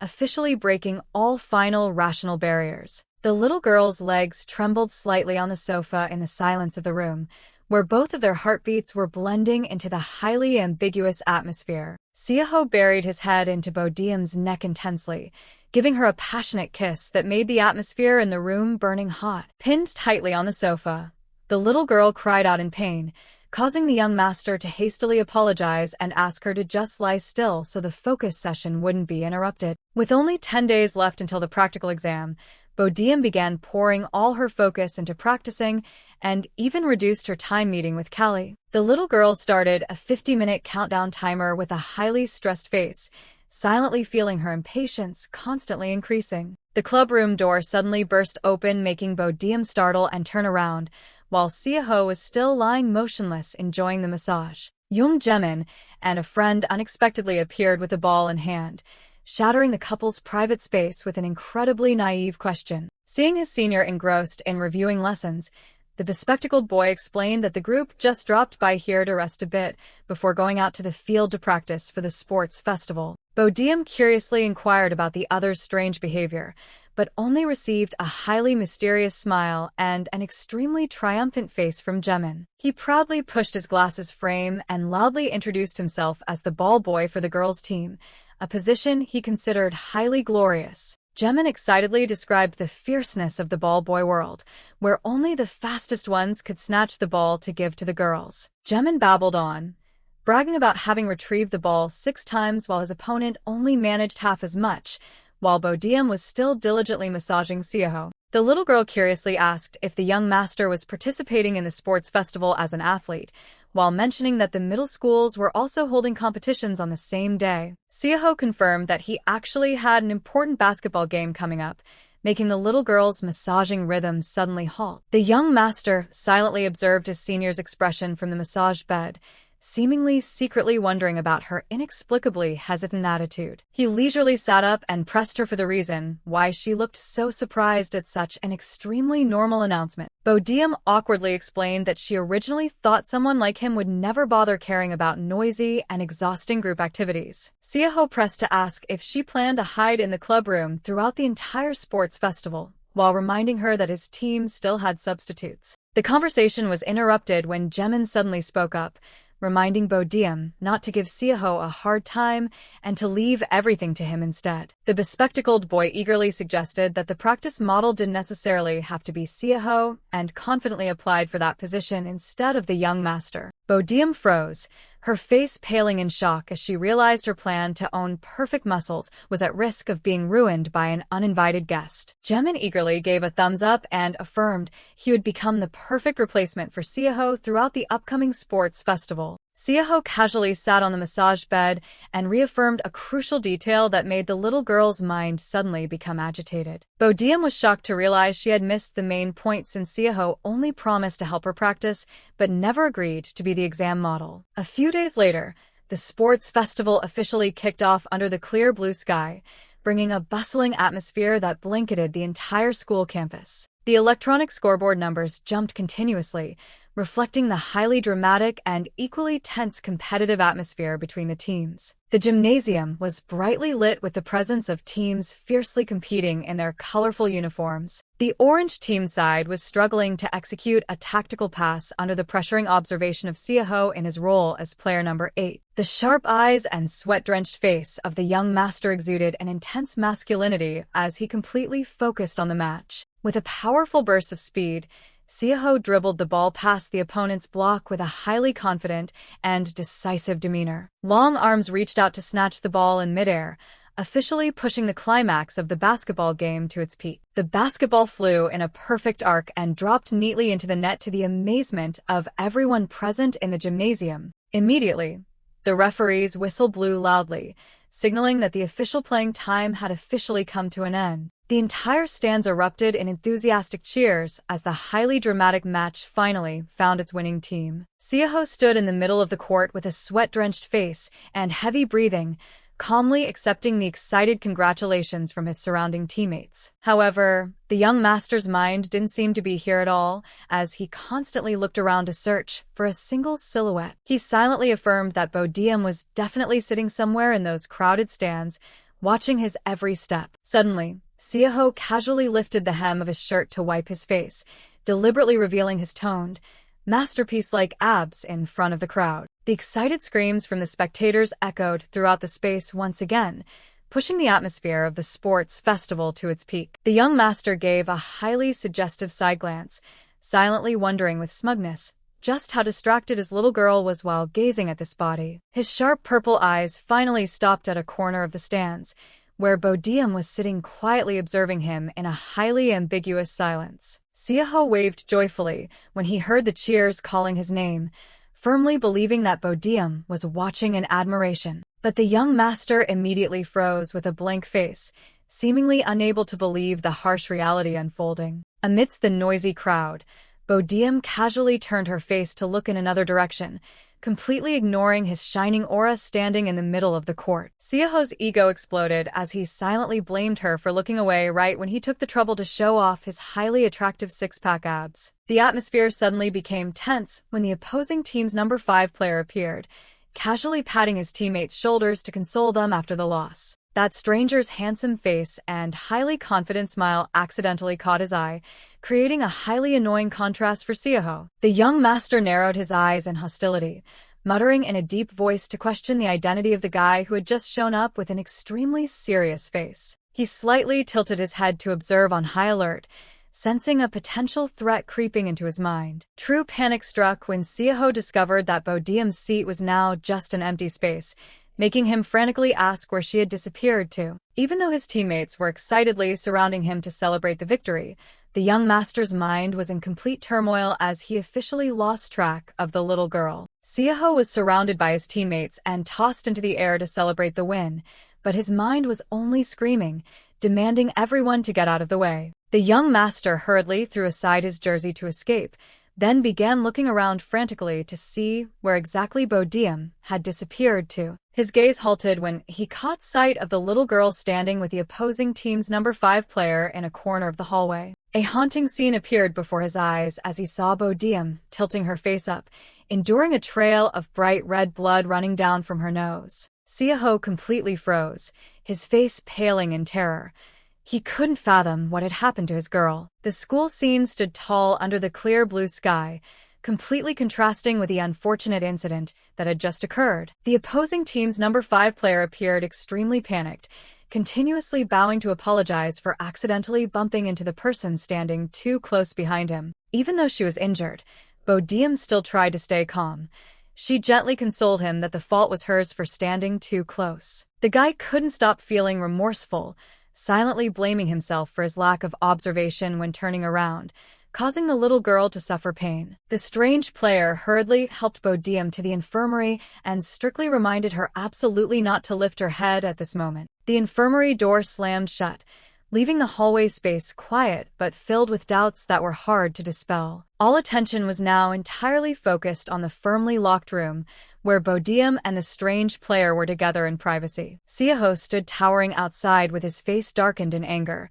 He silently cursed the bastard inside, wondering if he had gone crazy to dare do such a thing. The young master stood watching resentfully, constantly asking himself why that guy dared to lock the infirmary door, and wondering what on earth they were plotting behind it. His hands trembled with rage, intending to step forward and aggressively twist the doorknob to drag the other guy out by the neck, but he suddenly had to halt due to a stopping thought. Seoho sluggishly turned his back to walk away with a highly tired face, trying to reassure himself about why he should even care who that little girl was with or what she was doing. The boy's eyes suddenly turned somber when he silently realized that if he acted impulsively right now, he would look no different from a pathologically jealous person. He disdainfully brushed that thought out of his mind, silently asserting that an arrogant person like him would absolutely never know the feeling of jealousy just because of Bodeum. Suddenly, caring questions rang out from behind, making Seoho startle.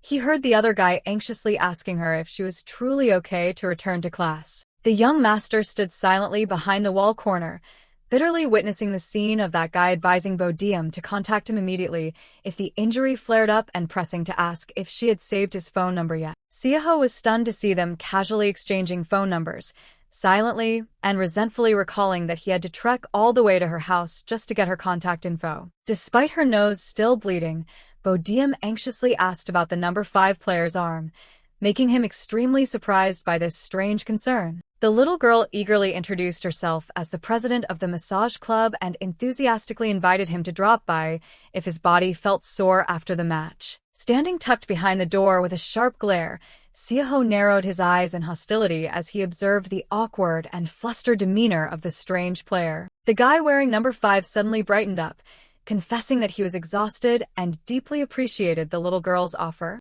Bodeum cheered excitedly with a radiant face. It seemed she had found a new ideal target to satisfy her passion for massaging. Witnessing the girl eagerly schedule an appointment during the lunch break, Seoho's face darkened as jealousy began to fiercely erupt. The silent night enveloped the private room, where the young master was still immersed in negative thoughts about his senior's change of heart. In his mind appeared a scenario of Bodeum being shy next to that player with a fluttering heartbeat, dealing him a painful blow. Unable to hold back any longer, Seoho screamed out, questioning what the hell his senior was doing with that bastard and resentfully asking why she could treat him like this. Bodeum tightly hugged Ji Chahyun's arm and coldly demanded that Seoho stop throwing malicious words at the boy she called her little puppy. While Chahyun triumphantly led his senior away by the hand, Seoho could only stand dead in his tracks behind them with a look of astonishment mixed with betrayal. Bursting into a rage that contorted his face, he screamed, demanding to know where she was going with that bastard,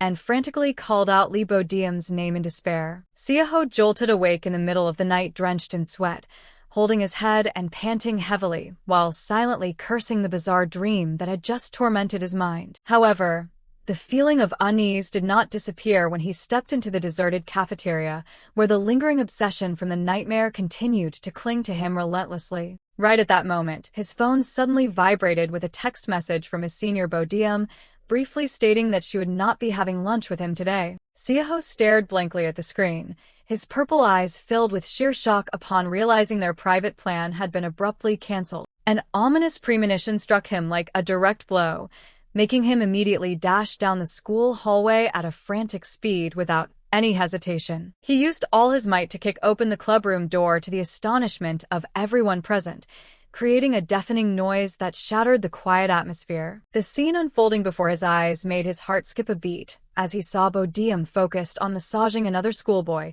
completely ignoring his highly aggressive entrance. Seoho stood frozen at the door, his purple eyes widening in horror as he witnessed the unwanted scene unfolding right before his eyes. Ji Chahyun briefly glanced toward the door with a nonchalant look and exclaimed that Yoon Seoho had finally decided to show up. Bursting into a rage, the young master immediately rushed forward, grabbed the other guy's collar tightly, and roared, demanding to know who this bastard really was. Seoho's aggression made the atmosphere in the clubroom tense, sparking whispers and gossip among the surrounding schoolgirls. A club member secretly observed from afar, seemingly extremely surprised by the out-of-control behavior of the boy who was famous for being cold. That girl thought to herself that even though Seo always acted like that in front of everyone, in reality, he was always submissive and obedient when he was around Bodeum. Witnessing the incident, Bodeum could only stand rooted to the spot, her face pale with shock at her schoolmate's rage. The little girl softly called out Yoon Seoho's name as a reminder to pull the irrational boy back to reality. Seoho softly replied with resentment,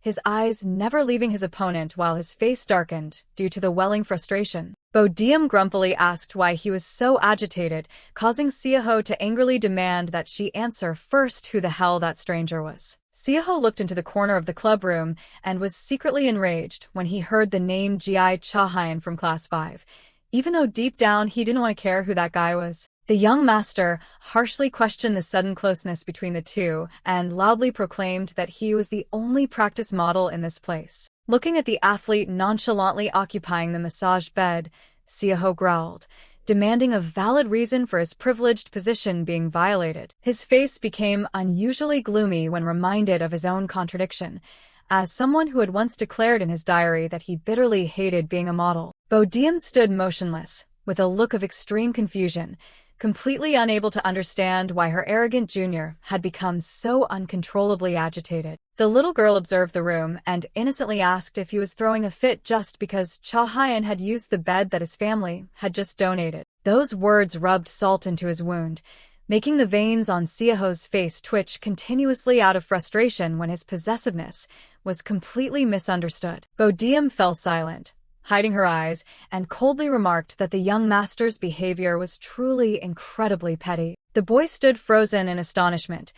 He couldn't believe his ears and frantically asked her to repeat the bitter criticism that his senior had just uttered. Seoho clenched his fists in pain and disappointment, secretly resentful that his sincere jealousy was seen by her as the act of a narrow-minded person. Bodeum apologetically said sorry and tactfully sent Chahyun away to resolve the mess with Seoho, making the young master suddenly feel like an intruding spoilsport. After that athlete quietly left, the little girl softly sat down on the edge of the massage bed, looking full of thoughts and confusion. Bodeum looked straight into his eyes and promised not to let Chahyun lie on this bed anymore because she hadn't expected him to hate it that much. She offered an exchange condition that he must stop cursing at others, while also reminding him that he wasn't even a member of the club to begin with. Seoho felt heavily insulted when being weighed on the same scale as that bastard, deeply wounding his pride. However, Bodeum immediately corrected herself in a gentle tone, saying that there was truly no similarity between him and that guy. That sentence was like a healing medicine that made the young master smirk in satisfaction because he had finally heard a worthwhile answer.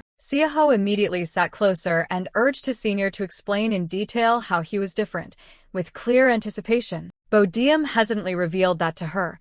He was inherently just a companion to practice daily skills with. But the real shock came when she confirmed that Chahyun was the official model for the exam, leaving Seoho frozen with a darkened face from disappointment. The scenery of Euro High School appeared quiet under the crystal-clear blue sky, signaling that dramatic psychological developments were about to begin. Seoho sat alone in the clubroom, wearing earphones while silently rejecting the ridiculous prayers about others' reincarnation. The surrounding members started whispering, criticizing the young master's stubbornness and endlessly praising Chahyun for bravely taking his place. The boy squinted at his phone in annoyance, secretly admitting that lately, he had started caring about things that were inherently meaningless. Amidst the conflicting opinions, a female member still concluded that Bodeum actually only ever longed to collaborate with Seoho. Jaemin casually praised Chahyun for being more obedient, which made Seoho's blood boil, secretly cursing his friend for being someone with absolutely no eye for people. The atmosphere in the room suddenly became awkward as members continuously made comparisons about the priority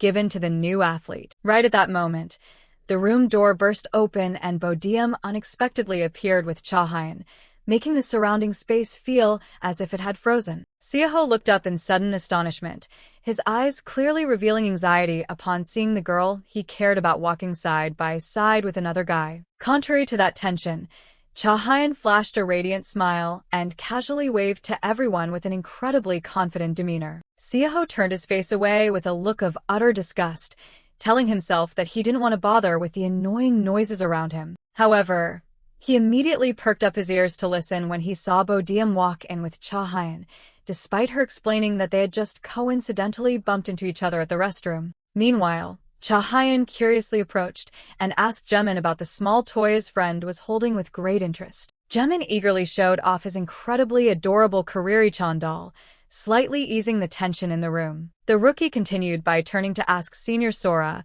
if she had finished her practice diary yet. Seoho sighed out of sheer exhaustion while Sora was excitedly asking for Chahyun's permission to post their group photos on social media to bait engagement. The idea of social media made Chahyun feel intrigued, but Jaemin hastily intervened, arguing that the barrier to that world was too huge for someone like him. Chahyun's face showed clear bewilderment upon hearing strange terminologies, prompting Sora to firmly demand that he shouldn't get involved in it. Amidst the crowd's noise, Seoho's profound gaze still silently followed Bodeum's every little movement with special attention. A hand gently offered a ripe red plum like a silent gift, wrapping up the encounter with unresolved emotions. Bodeum leaned close to Seoho's ear and whispered a compliment that the plum was really delicious, making the distance between the two suddenly become incredibly intimate. The young master silently looked at the red plum in the palm of his hand, seemingly lost in sweet flutters and indescribable confusion. Seoho briefly glanced toward Chahyun as a silent declaration of war,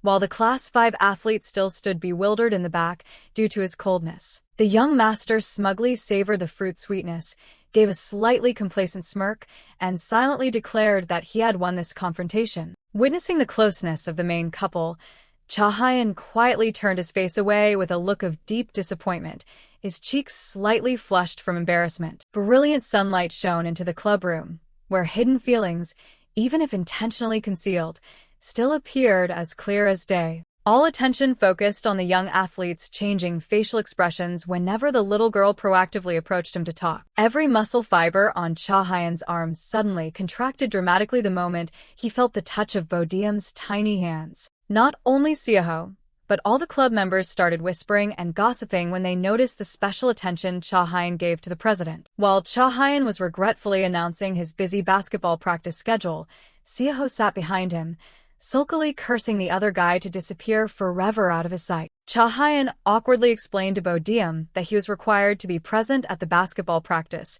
due to his coach's strictness. Seeing that guy's lingering attitude, Seoho, sitting in the back, could only sigh in boredom and silently mock the atmosphere reeking of a romantic movie. Jealousy made the young master continuously compare and affirm that he was far superior to that guy in both physique and perfect muscle proportions. Seoho sat quietly on the sofa, silently declaring that he had no intention of playing the clown acting as a drawing model for anyone. Dismissing Seoho's presence, Cha Hyan excitedly proposed a weekend date because that was the time he was free. The young athlete's face suddenly lit up with a radiant smile and slightly flushed cheeks, full of expectation. He slightly bowed his head to look at the little girl with affectionate eyes.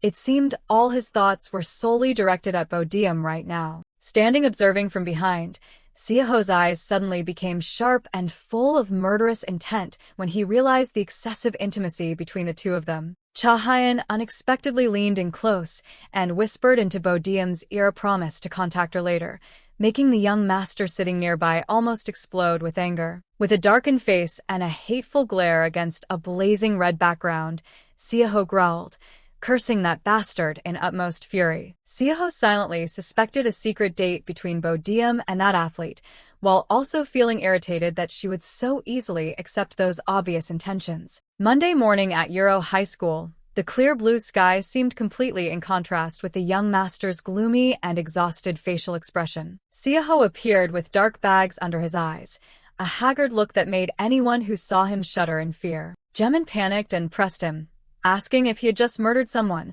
causing Seoho to flare up and scold him not to spout ridiculous words that ruined his mood. The young master confessed that he couldn't stop thinking about the promised contact between those two, leading him to stand guard outside the clubroom door throughout the entire break. The image of Seoho sitting huddled alone in the dark hallway was the clearest proof of the blind jealousy gnawing at his mind. Suddenly, Cha Hyan opened the door and walked in with his usual radiant smile, shattering the room's tranquil atmosphere. The athlete acted extremely surprised to see his rival also present so early, creating an incredibly awkward interaction between the two. While Cha Hyan and Jaemin were getting impatient because of the president's absence, Seoho maintained his silence with a highly irritated expression. Right at the climax, Bodeum hurriedly pushed the door and barged in with an apologetic face, clumsily explaining that she had accidentally overslept from being too tired. Bodeum urged Cha Hyan to quickly start the massage session because she had already washed her hands thoroughly earlier. The little girl happily waved goodbye,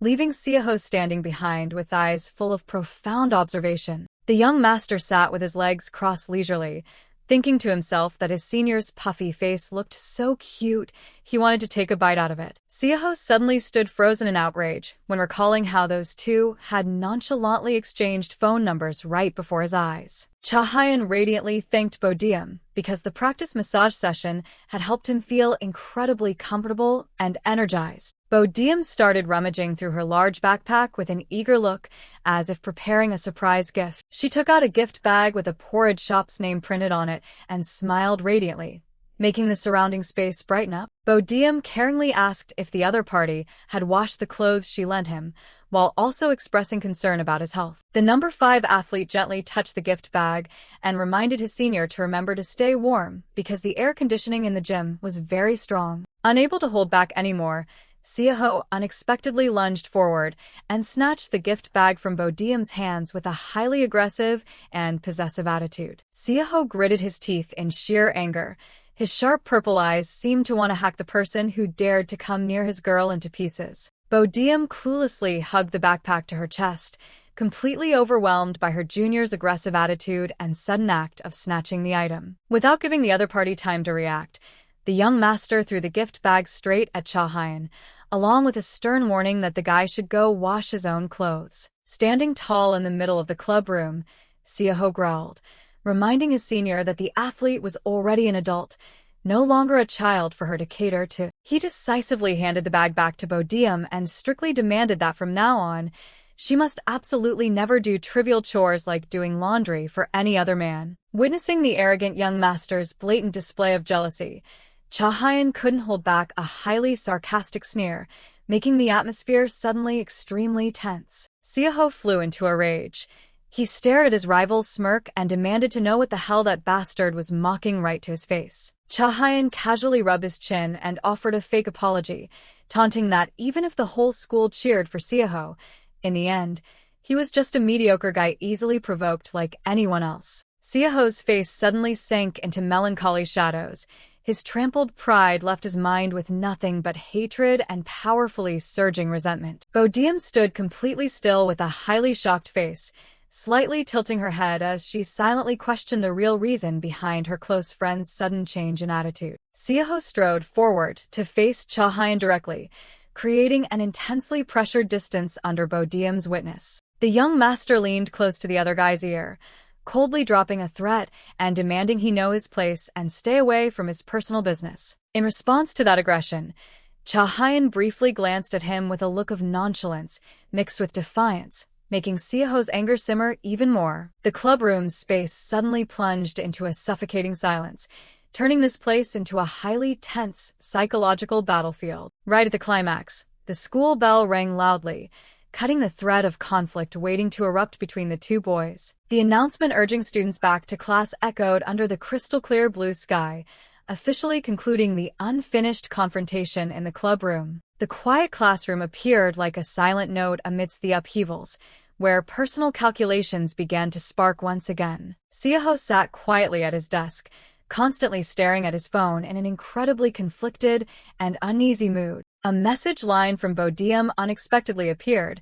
She asked him to meet in secret at the old building's music room instead of going to the cafeteria. However, right after that, a highly decisive rejection was sent, causing the newly kindled meeting plan to suddenly fall into a dead end. Seoho stared blankly at his phone, his mind endlessly repeating the words, "No, no," upon noticing the strange change from Bodeum's side. The message line popped up, announcing that Cha Hyun asked her to wait for 100 whole minutes, making the young master suddenly freeze in astonishment. In a fit of anxiety, he hastily pressed for the reason the other party wanted to meet and received an innocent answer, that it was an extremely important matter. Seoho's eyes suddenly became razor-sharp as he silently affirmed with 100% certainty that this was a predestined love confession. The young master quietly observed his senior and admitted that any man would easily be conquered by her gentleness and adorableness. His hand gripped the pen tightly, his heart wrenching when thinking about the private moments between the two of them that he completely knew nothing about. Seoho rested his head on the desk in exhaustion.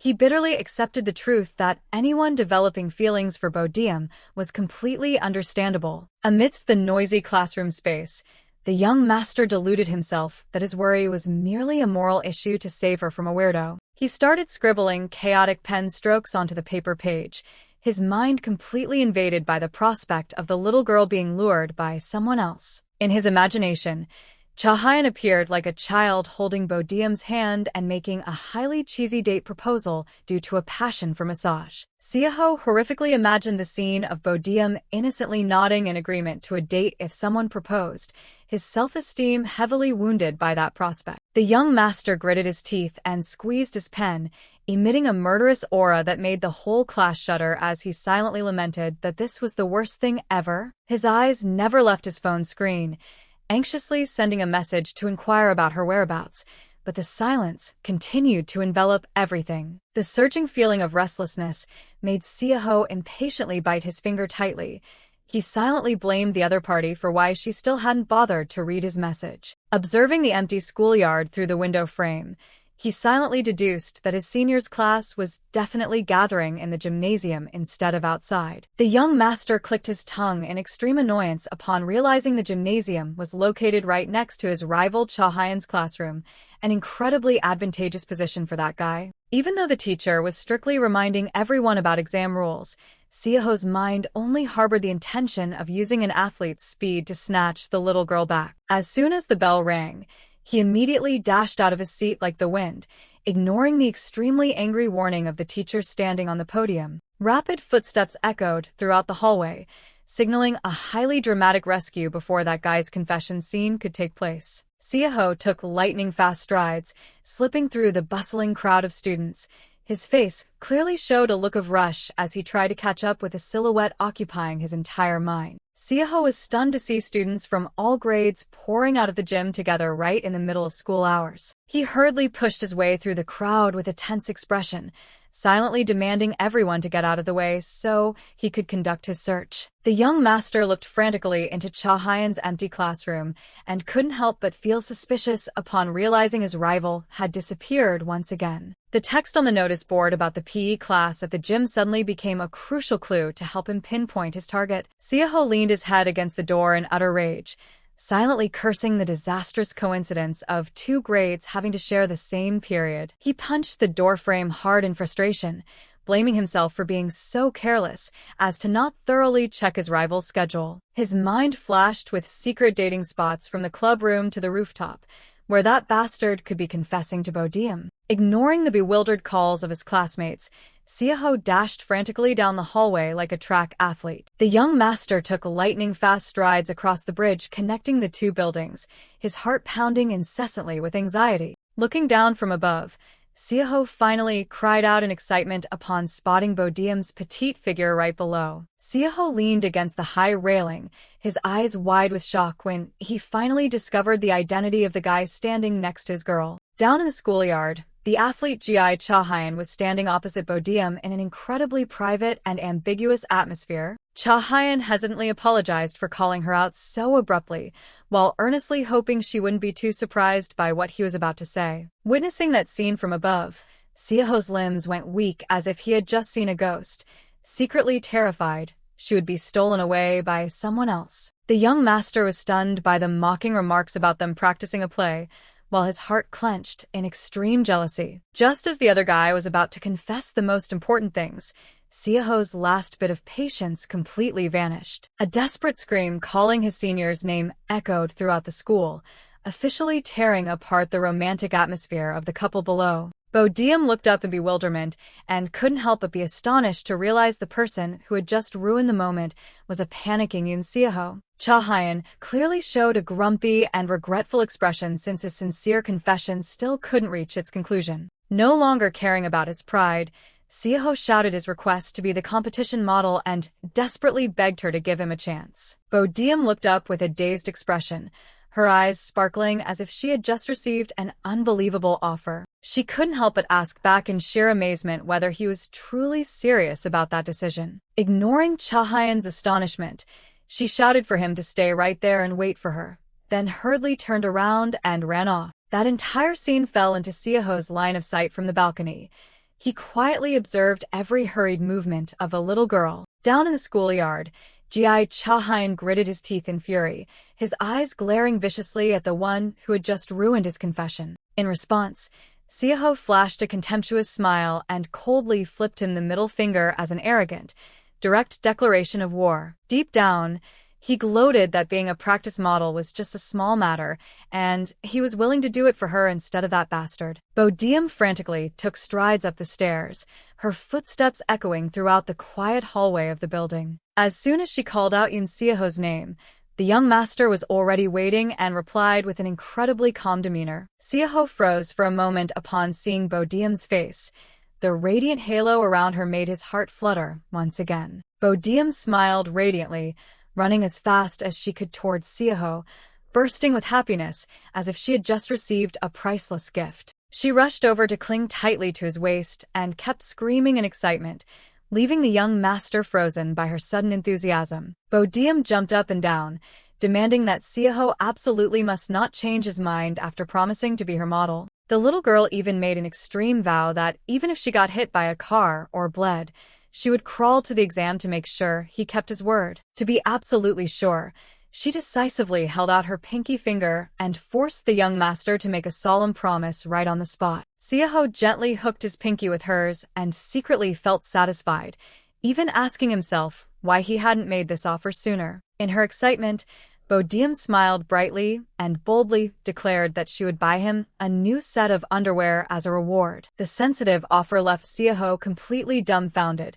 his face clearly showing extreme bewilderment at his senior's unimaginable gift. He stood frozen in place, while his mind continued to spin with the question of why it had to be underwear. Ending the half-laughable, half-tearful promise, both of them retreated to the quiet workroom to start drawing up a serious practice plan. Seoho tried to reassure himself that it was completely natural for a practice model to lie on a bed wearing nothing but a pair of underwear, because it was a mandatory requirement for contestants to accurately showcase each muscle group in front of the judges during the massage. Even so, the young master couldn't help but hesitate about the level of exposure, wondering if a stretchy t-shirt would be enough to see the muscle fibers clearly. Meanwhile, Bodeum kept typing away and admitted that she almost couldn't register for the competition if she hadn't found a model. Seoho immediately showed a sarcastic expression when mentioning that bastard Ki Cha-hyun giving up, while implicitly affirming that it was his rival's cowardly nature. But the truth was that Bodeum had patiently waited for him for a long time,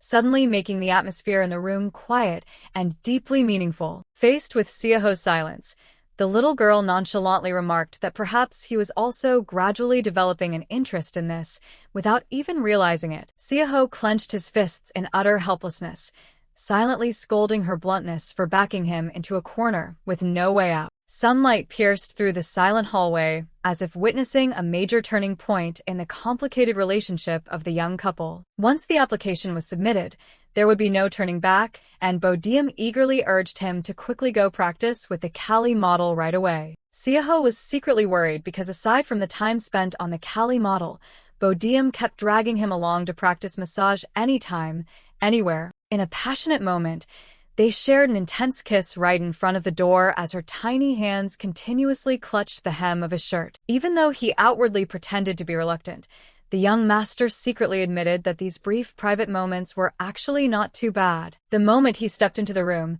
Gi Cha-hyun flashed a triumphant smile and casually suggested that Seoho strip down right here to get used to it. Furious at the provocation, Seoho yelled at that bastard to get lost while he himself was still lying exposed on the massage bed. Bodeum seriously reminded him about the rules of wearing underwear during the competition, leaving Seoho unable to help questioning whether she considered him a pervert. He lay quietly with purple eyes full of resignation, silently watching every movement of the girls standing next to him. Jealousy flared up fiercely again when that athlete continued to propose taking his senior to check out the exam venue once more. The young master growled, reminding him of their agreement to practice until the school turned off the lights, and criticized his rival for being someone who meddled in other people's business. Ignoring the cold shoulder, Cha-hyun smiled and affirmed he would patiently wait because he was completely free for the entire coming week. Seoho growled, asking Cha-hyun if he knew that physical condition was the most important thing before the exam,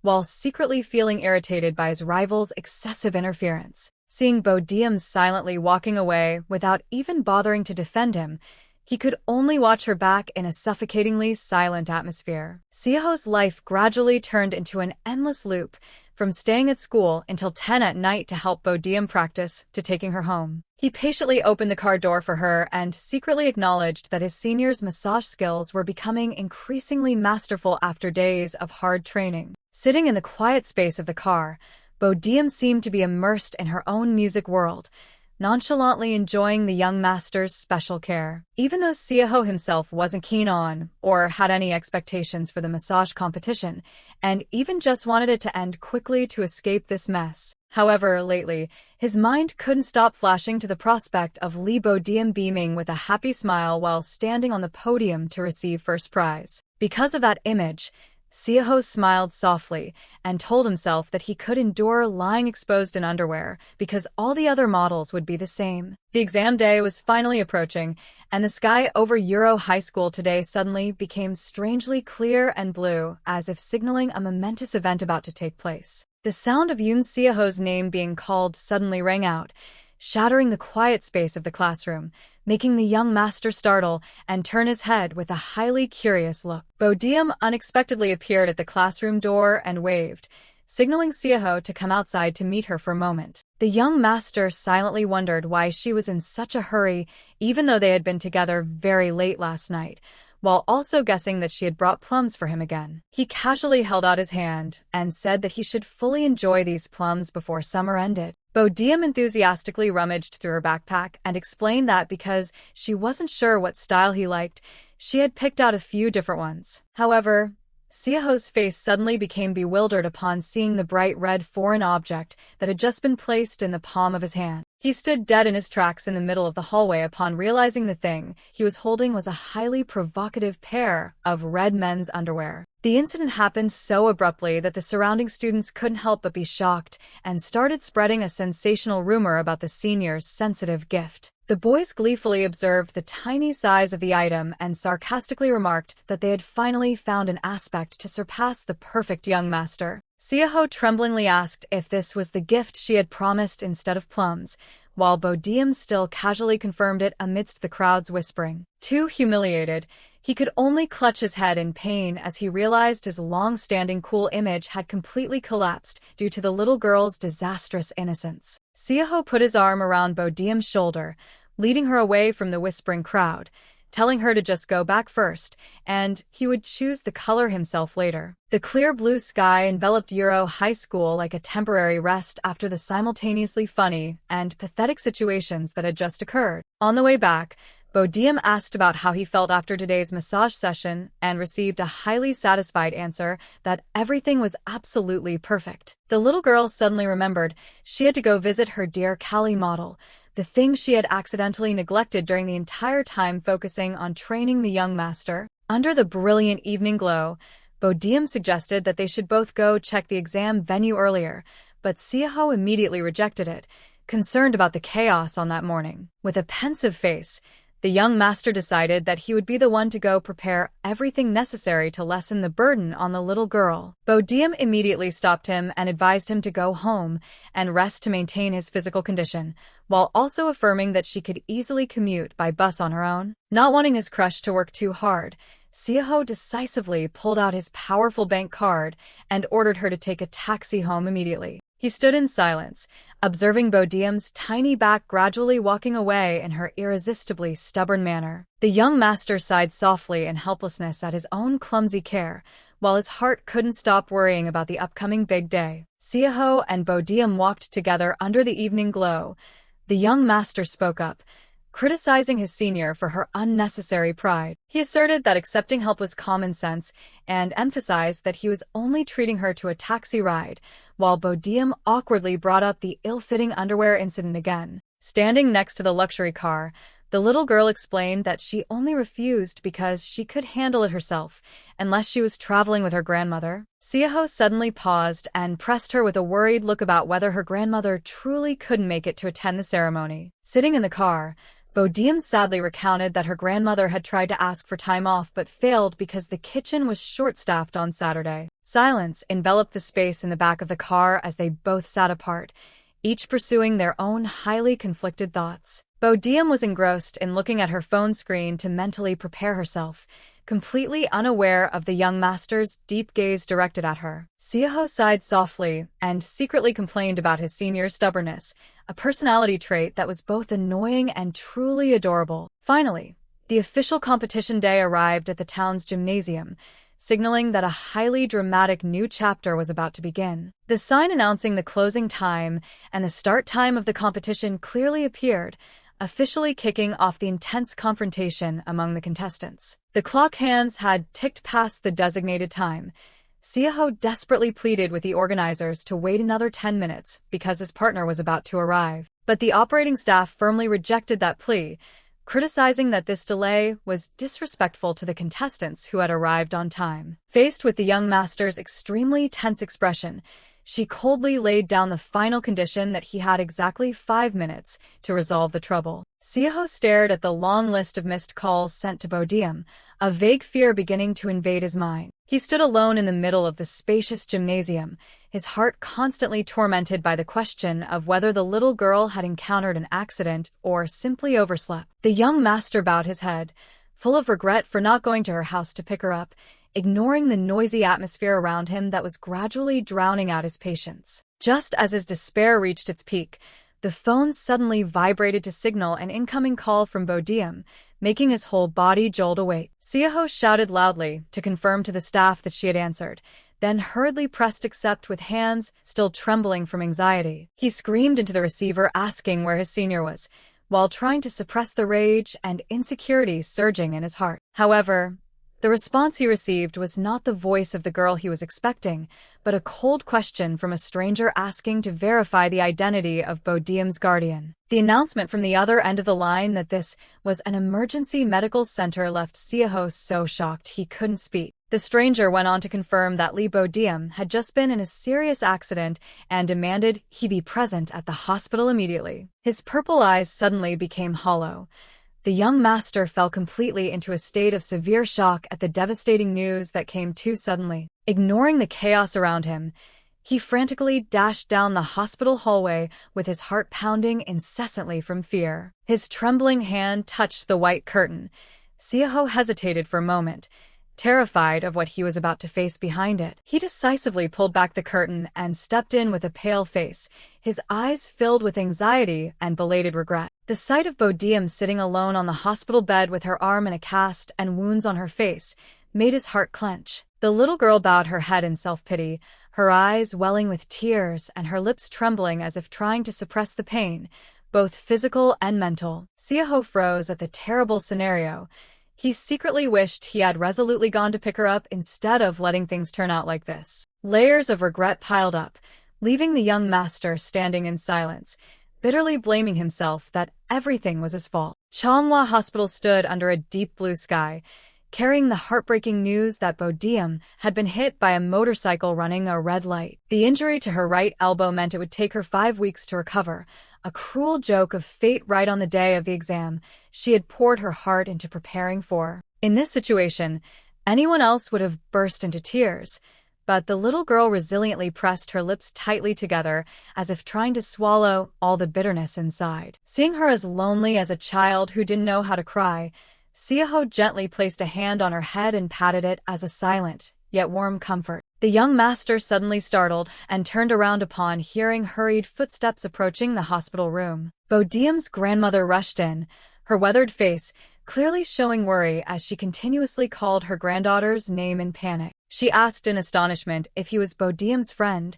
leading Seoho to politely confirm that he was a junior 1 grade below her. Her eyes suddenly softened, and she softly muttered that her granddaughter hadn't lied about finally finding a true friend. However, the conversation was interrupted by the constant ringing of her phone, causing her to lament that her workplace kept rushing her even though she had asked to come in late. Seoho quietly observed and suddenly remembered the story about the severe shortage of staff in the kitchen on Saturdays, feeling deep sorrow for the circumstances of the grandmother and granddaughter. Seoho stood silently in the hospital hallway as his family's close assistant stepped up to handle the aftermath of the collision. The calm man in a suit advised that the motorcycle's insurance side would contact her grandmother's phone, and she simply needed to give them his number. Handing over a powerful business card, he earnestly invited the grandmother to go rest, and affirmed that the family side would take responsibility for guarding this hospital room. He bowed politely, explaining that since Bodeum had helped young Master Seoho adapt to his new environment, this was just a worthy gesture in return. Then, he gently escorted the grandmother away to have a meal, leaving an absolutely private space for the young couple. The hospital room door closed with a dry thud, plunging the room into a suffocating silence. Seoho slowly approached the hospital bed, his eyes heavy as he saw the small girl lying motionless under the white blanket. He sat down next to her and silently prayed that this cruel reality was only part of a nightmare, especially when thinking about the fact that she might need surgery. Longing to wake up and feel relief instead of pain, the young master sat hugging his knees in the ironically sunlit room. He looked deeply into Bodeum's pale face and hoped he wouldn't have to shed tears, wishing that all of this was truly just a dream. The phone screen displayed the massage competition results, where first place belonged to Kwok Minwook, turning the atmosphere in the hospital room somber. Bodeum blankly stared at the lifeless text, the regret over the lost opportunity clearly showing on her face that was still covered in bandages. Seoho immediately exposed the cheating since one of the judges also had the surname Kwok, and asserted it was fortunate her career wouldn't be tainted by this competition. He attentively handed his senior a glass of water, while not forgetting to remind her about the important final exams starting tomorrow. Ignoring Bodeum's anxiety, the young master casually declared he would review his lessons right in this hospital room since he had already arranged an absolutely private space. In the following days, Seoho always patiently stayed by her side every afternoon, taking over for manager Im to take care of her until her grandmother got off work. Thanks to his thoughtful care, the little girl's spirit recovered very quickly. She cried a lot and then stood up strongly with a calm mindset. Even so, sometimes her longing for her profession made her sneakily search for information about the competition, but all those efforts were immediately blocked by bodyguard Seoho. When hearing mentions of his rival GI Cha Hyun wanting to visit, the young master immediately ordered a ban on entry and didn't forget to wish her good luck on her exams. He stood silently by the bookshelf with deep eyes, silently challenging her with the question of whether she truly saw him only as a younger schoolmate. The stacks of reference books still lay silently on the shelf, marking the end of a final exam period where Seoho was only busy running errands instead of studying. 3 months of living together in the remote countryside, a period that seemed like it would last forever, had finally come to the time to say goodbye. Seoho's father sent a text message notifying him that the moving company was coming and strictly warned him not to curse or hang up on them like last time. He stared blankly at the phone screen with a tangled mind, his hands seemingly trembling at the sudden decision to leave. Lying limply on the sofa, the young master sank into vague thoughts about the girl who had turned his long peaceful life upside down. As the day to return to glamorous Seoul drew near, Seoho suddenly felt indescribably suffocated and didn't understand why he wasn't feeling as happy as expected. He quietly adjusted his baseball cap to hide his heavy, sorrowful eyes, trying to regain his usual cold demeanor before officially leaving this place. An uncomfortable aftertaste clung to his mind just because of the name Lee Bodeum, the only girl who had trusted and opened her heart to rely on him during this time. Seoho clicked his tongue, telling himself that staying here any longer was absurd, as he wasn't a charity worker who needed to worry about someone else's life. In the hospital room, Bodeum sat quietly on her bed under the anxious gaze of her grandmother, completely unaware that her only friend was preparing to leave. Seoho slid open the hospital room door and entered with a bright smile,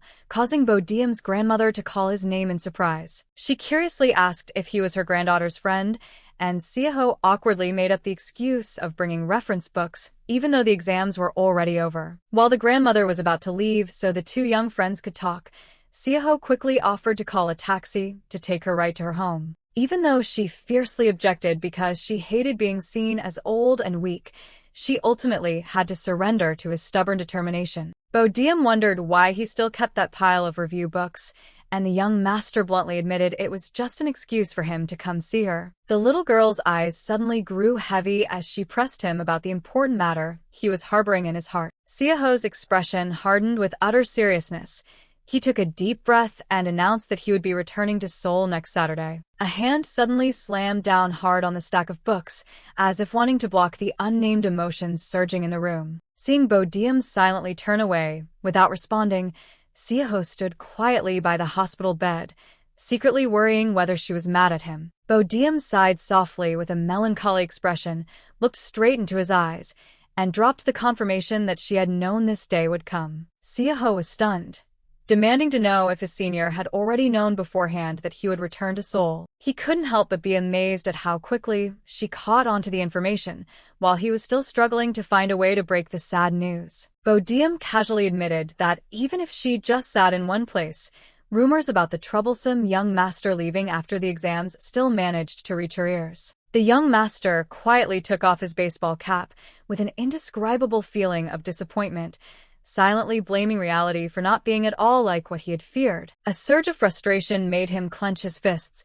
feeling hurt by her indifferent tone that carried not even a hint of regret. Although relieved that his senior didn't seem psychologically affected, that very calmness filled his heart with a heartbreaking disappointment. Shattering the suffocating atmosphere, Bodeum pulled out the stack of review books and reminded him that in reality, they still had 2 whole days left to be together. She hesitantly suggested he just drop by the hospital if he had nothing better to do, though she still affirmed she had no intention of forcing the young master. Seoho quietly bent down to pick up the slippers at the foot of the bed, trying to use this small action to cover up the fierce embarrassment swirling in his heart. Looking at her small back with her arm in a cast clumsily moving about, he bitterly realized he had always been the only one overthinking and creating all sorts of dramatic scenes. Seoho blamed himself for falling into a state of delusion upon realizing he couldn't make rational judgments whenever he was around Lee Bodeum. Within the hospital room, Bodeum suddenly asked the young master to give her his hand, which couldn't help but make him feel bewildered. She placed a ripe plum into his hand and promised that if he came back tomorrow, she would give him 3 plums instead of just 1 like today. Standing silently in the middle of the room with the plum in his hand, Seoho secretly wondered what profound meaning this strange action ultimately held. As night fell, covering the brightly lit streets, the car carrying the young master glided along in thoughtful silence. He intently stared at the small keepsake in his hand and silently affirmed to himself that the girl must have certainly fallen in love with him. The driver secretly observed through the rearview mirror the fluctuating expressions of the young master, who was immersed in romantic calculations. Witnessing that moody silence, he deeply understood and nodded in sympathy for the intense flutters of youth. The image of the passionate kiss suddenly rushed back as a testament to their deep connection, because no one would give a kiss without love. But Seoho bowed his head in agony, because he couldn't understand why the little girl's actual reaction could be so despicably indifferent. Seoho stared blankly out the car window, feeling bitter because it seemed he was the only one drowning in one-sided despair. He told himself to stop thinking and try to brush off the feeling of disappointment after being splashed with cold water by a senior regarding his secret expectations, then decided to keep things very simple since this was originally just a farewell for him to end his days in this countryside. Saturday finally arrived. A clear blue sky enveloped the apartment complex where the young master was preparing to execute his departure plan. Manager Im was carrying a box of belongings while thoughtfully reminding him to double-check his wallet and bag, affirming that he would personally handle everything else. Seoho suddenly stopped with a turbulent expression, as if he had just realized an unexpected incident that lay outside of all his calculations. The image of the black baseball cap lying alone on the glass table in the hospital room suddenly flashed back vividly, like an arrangement of destiny. He exclaimed in astonishment about the item's absence, making the manager standing behind him feel incredibly surprised as well. Seoho immediately turned around and ran off, using the excuse that without that cap, he wouldn't be able to eat well or live in peace for the entire next year. Flashing a calculating smile, he secretly blamed himself for being so careless about the school transfer that he almost lost the perfect excuse to go back and see her. The cries of pain and the urges to hurry to the hospital echoed across the blue sky, seeming to recall the moment the horrific accident happened. The hospital room door was suddenly pushed open forcefully, shattering the quiet atmosphere and signaling the return of the troublesome young master. Seoho stood silently at the door with a deeply anxious expression. He softly called out to his senior, searching for the silhouette of the girl who was throwing his heart into turmoil. He was stunned to see a tiny figure completely covered under the white blanket on the hospital bed, as if wanting to shrink away from all harm. The blanket cracked open slightly to reveal Bodeum's tear-stained face. Her sparkling eyes full of self-pity made Seoho's heart completely shatter with pity.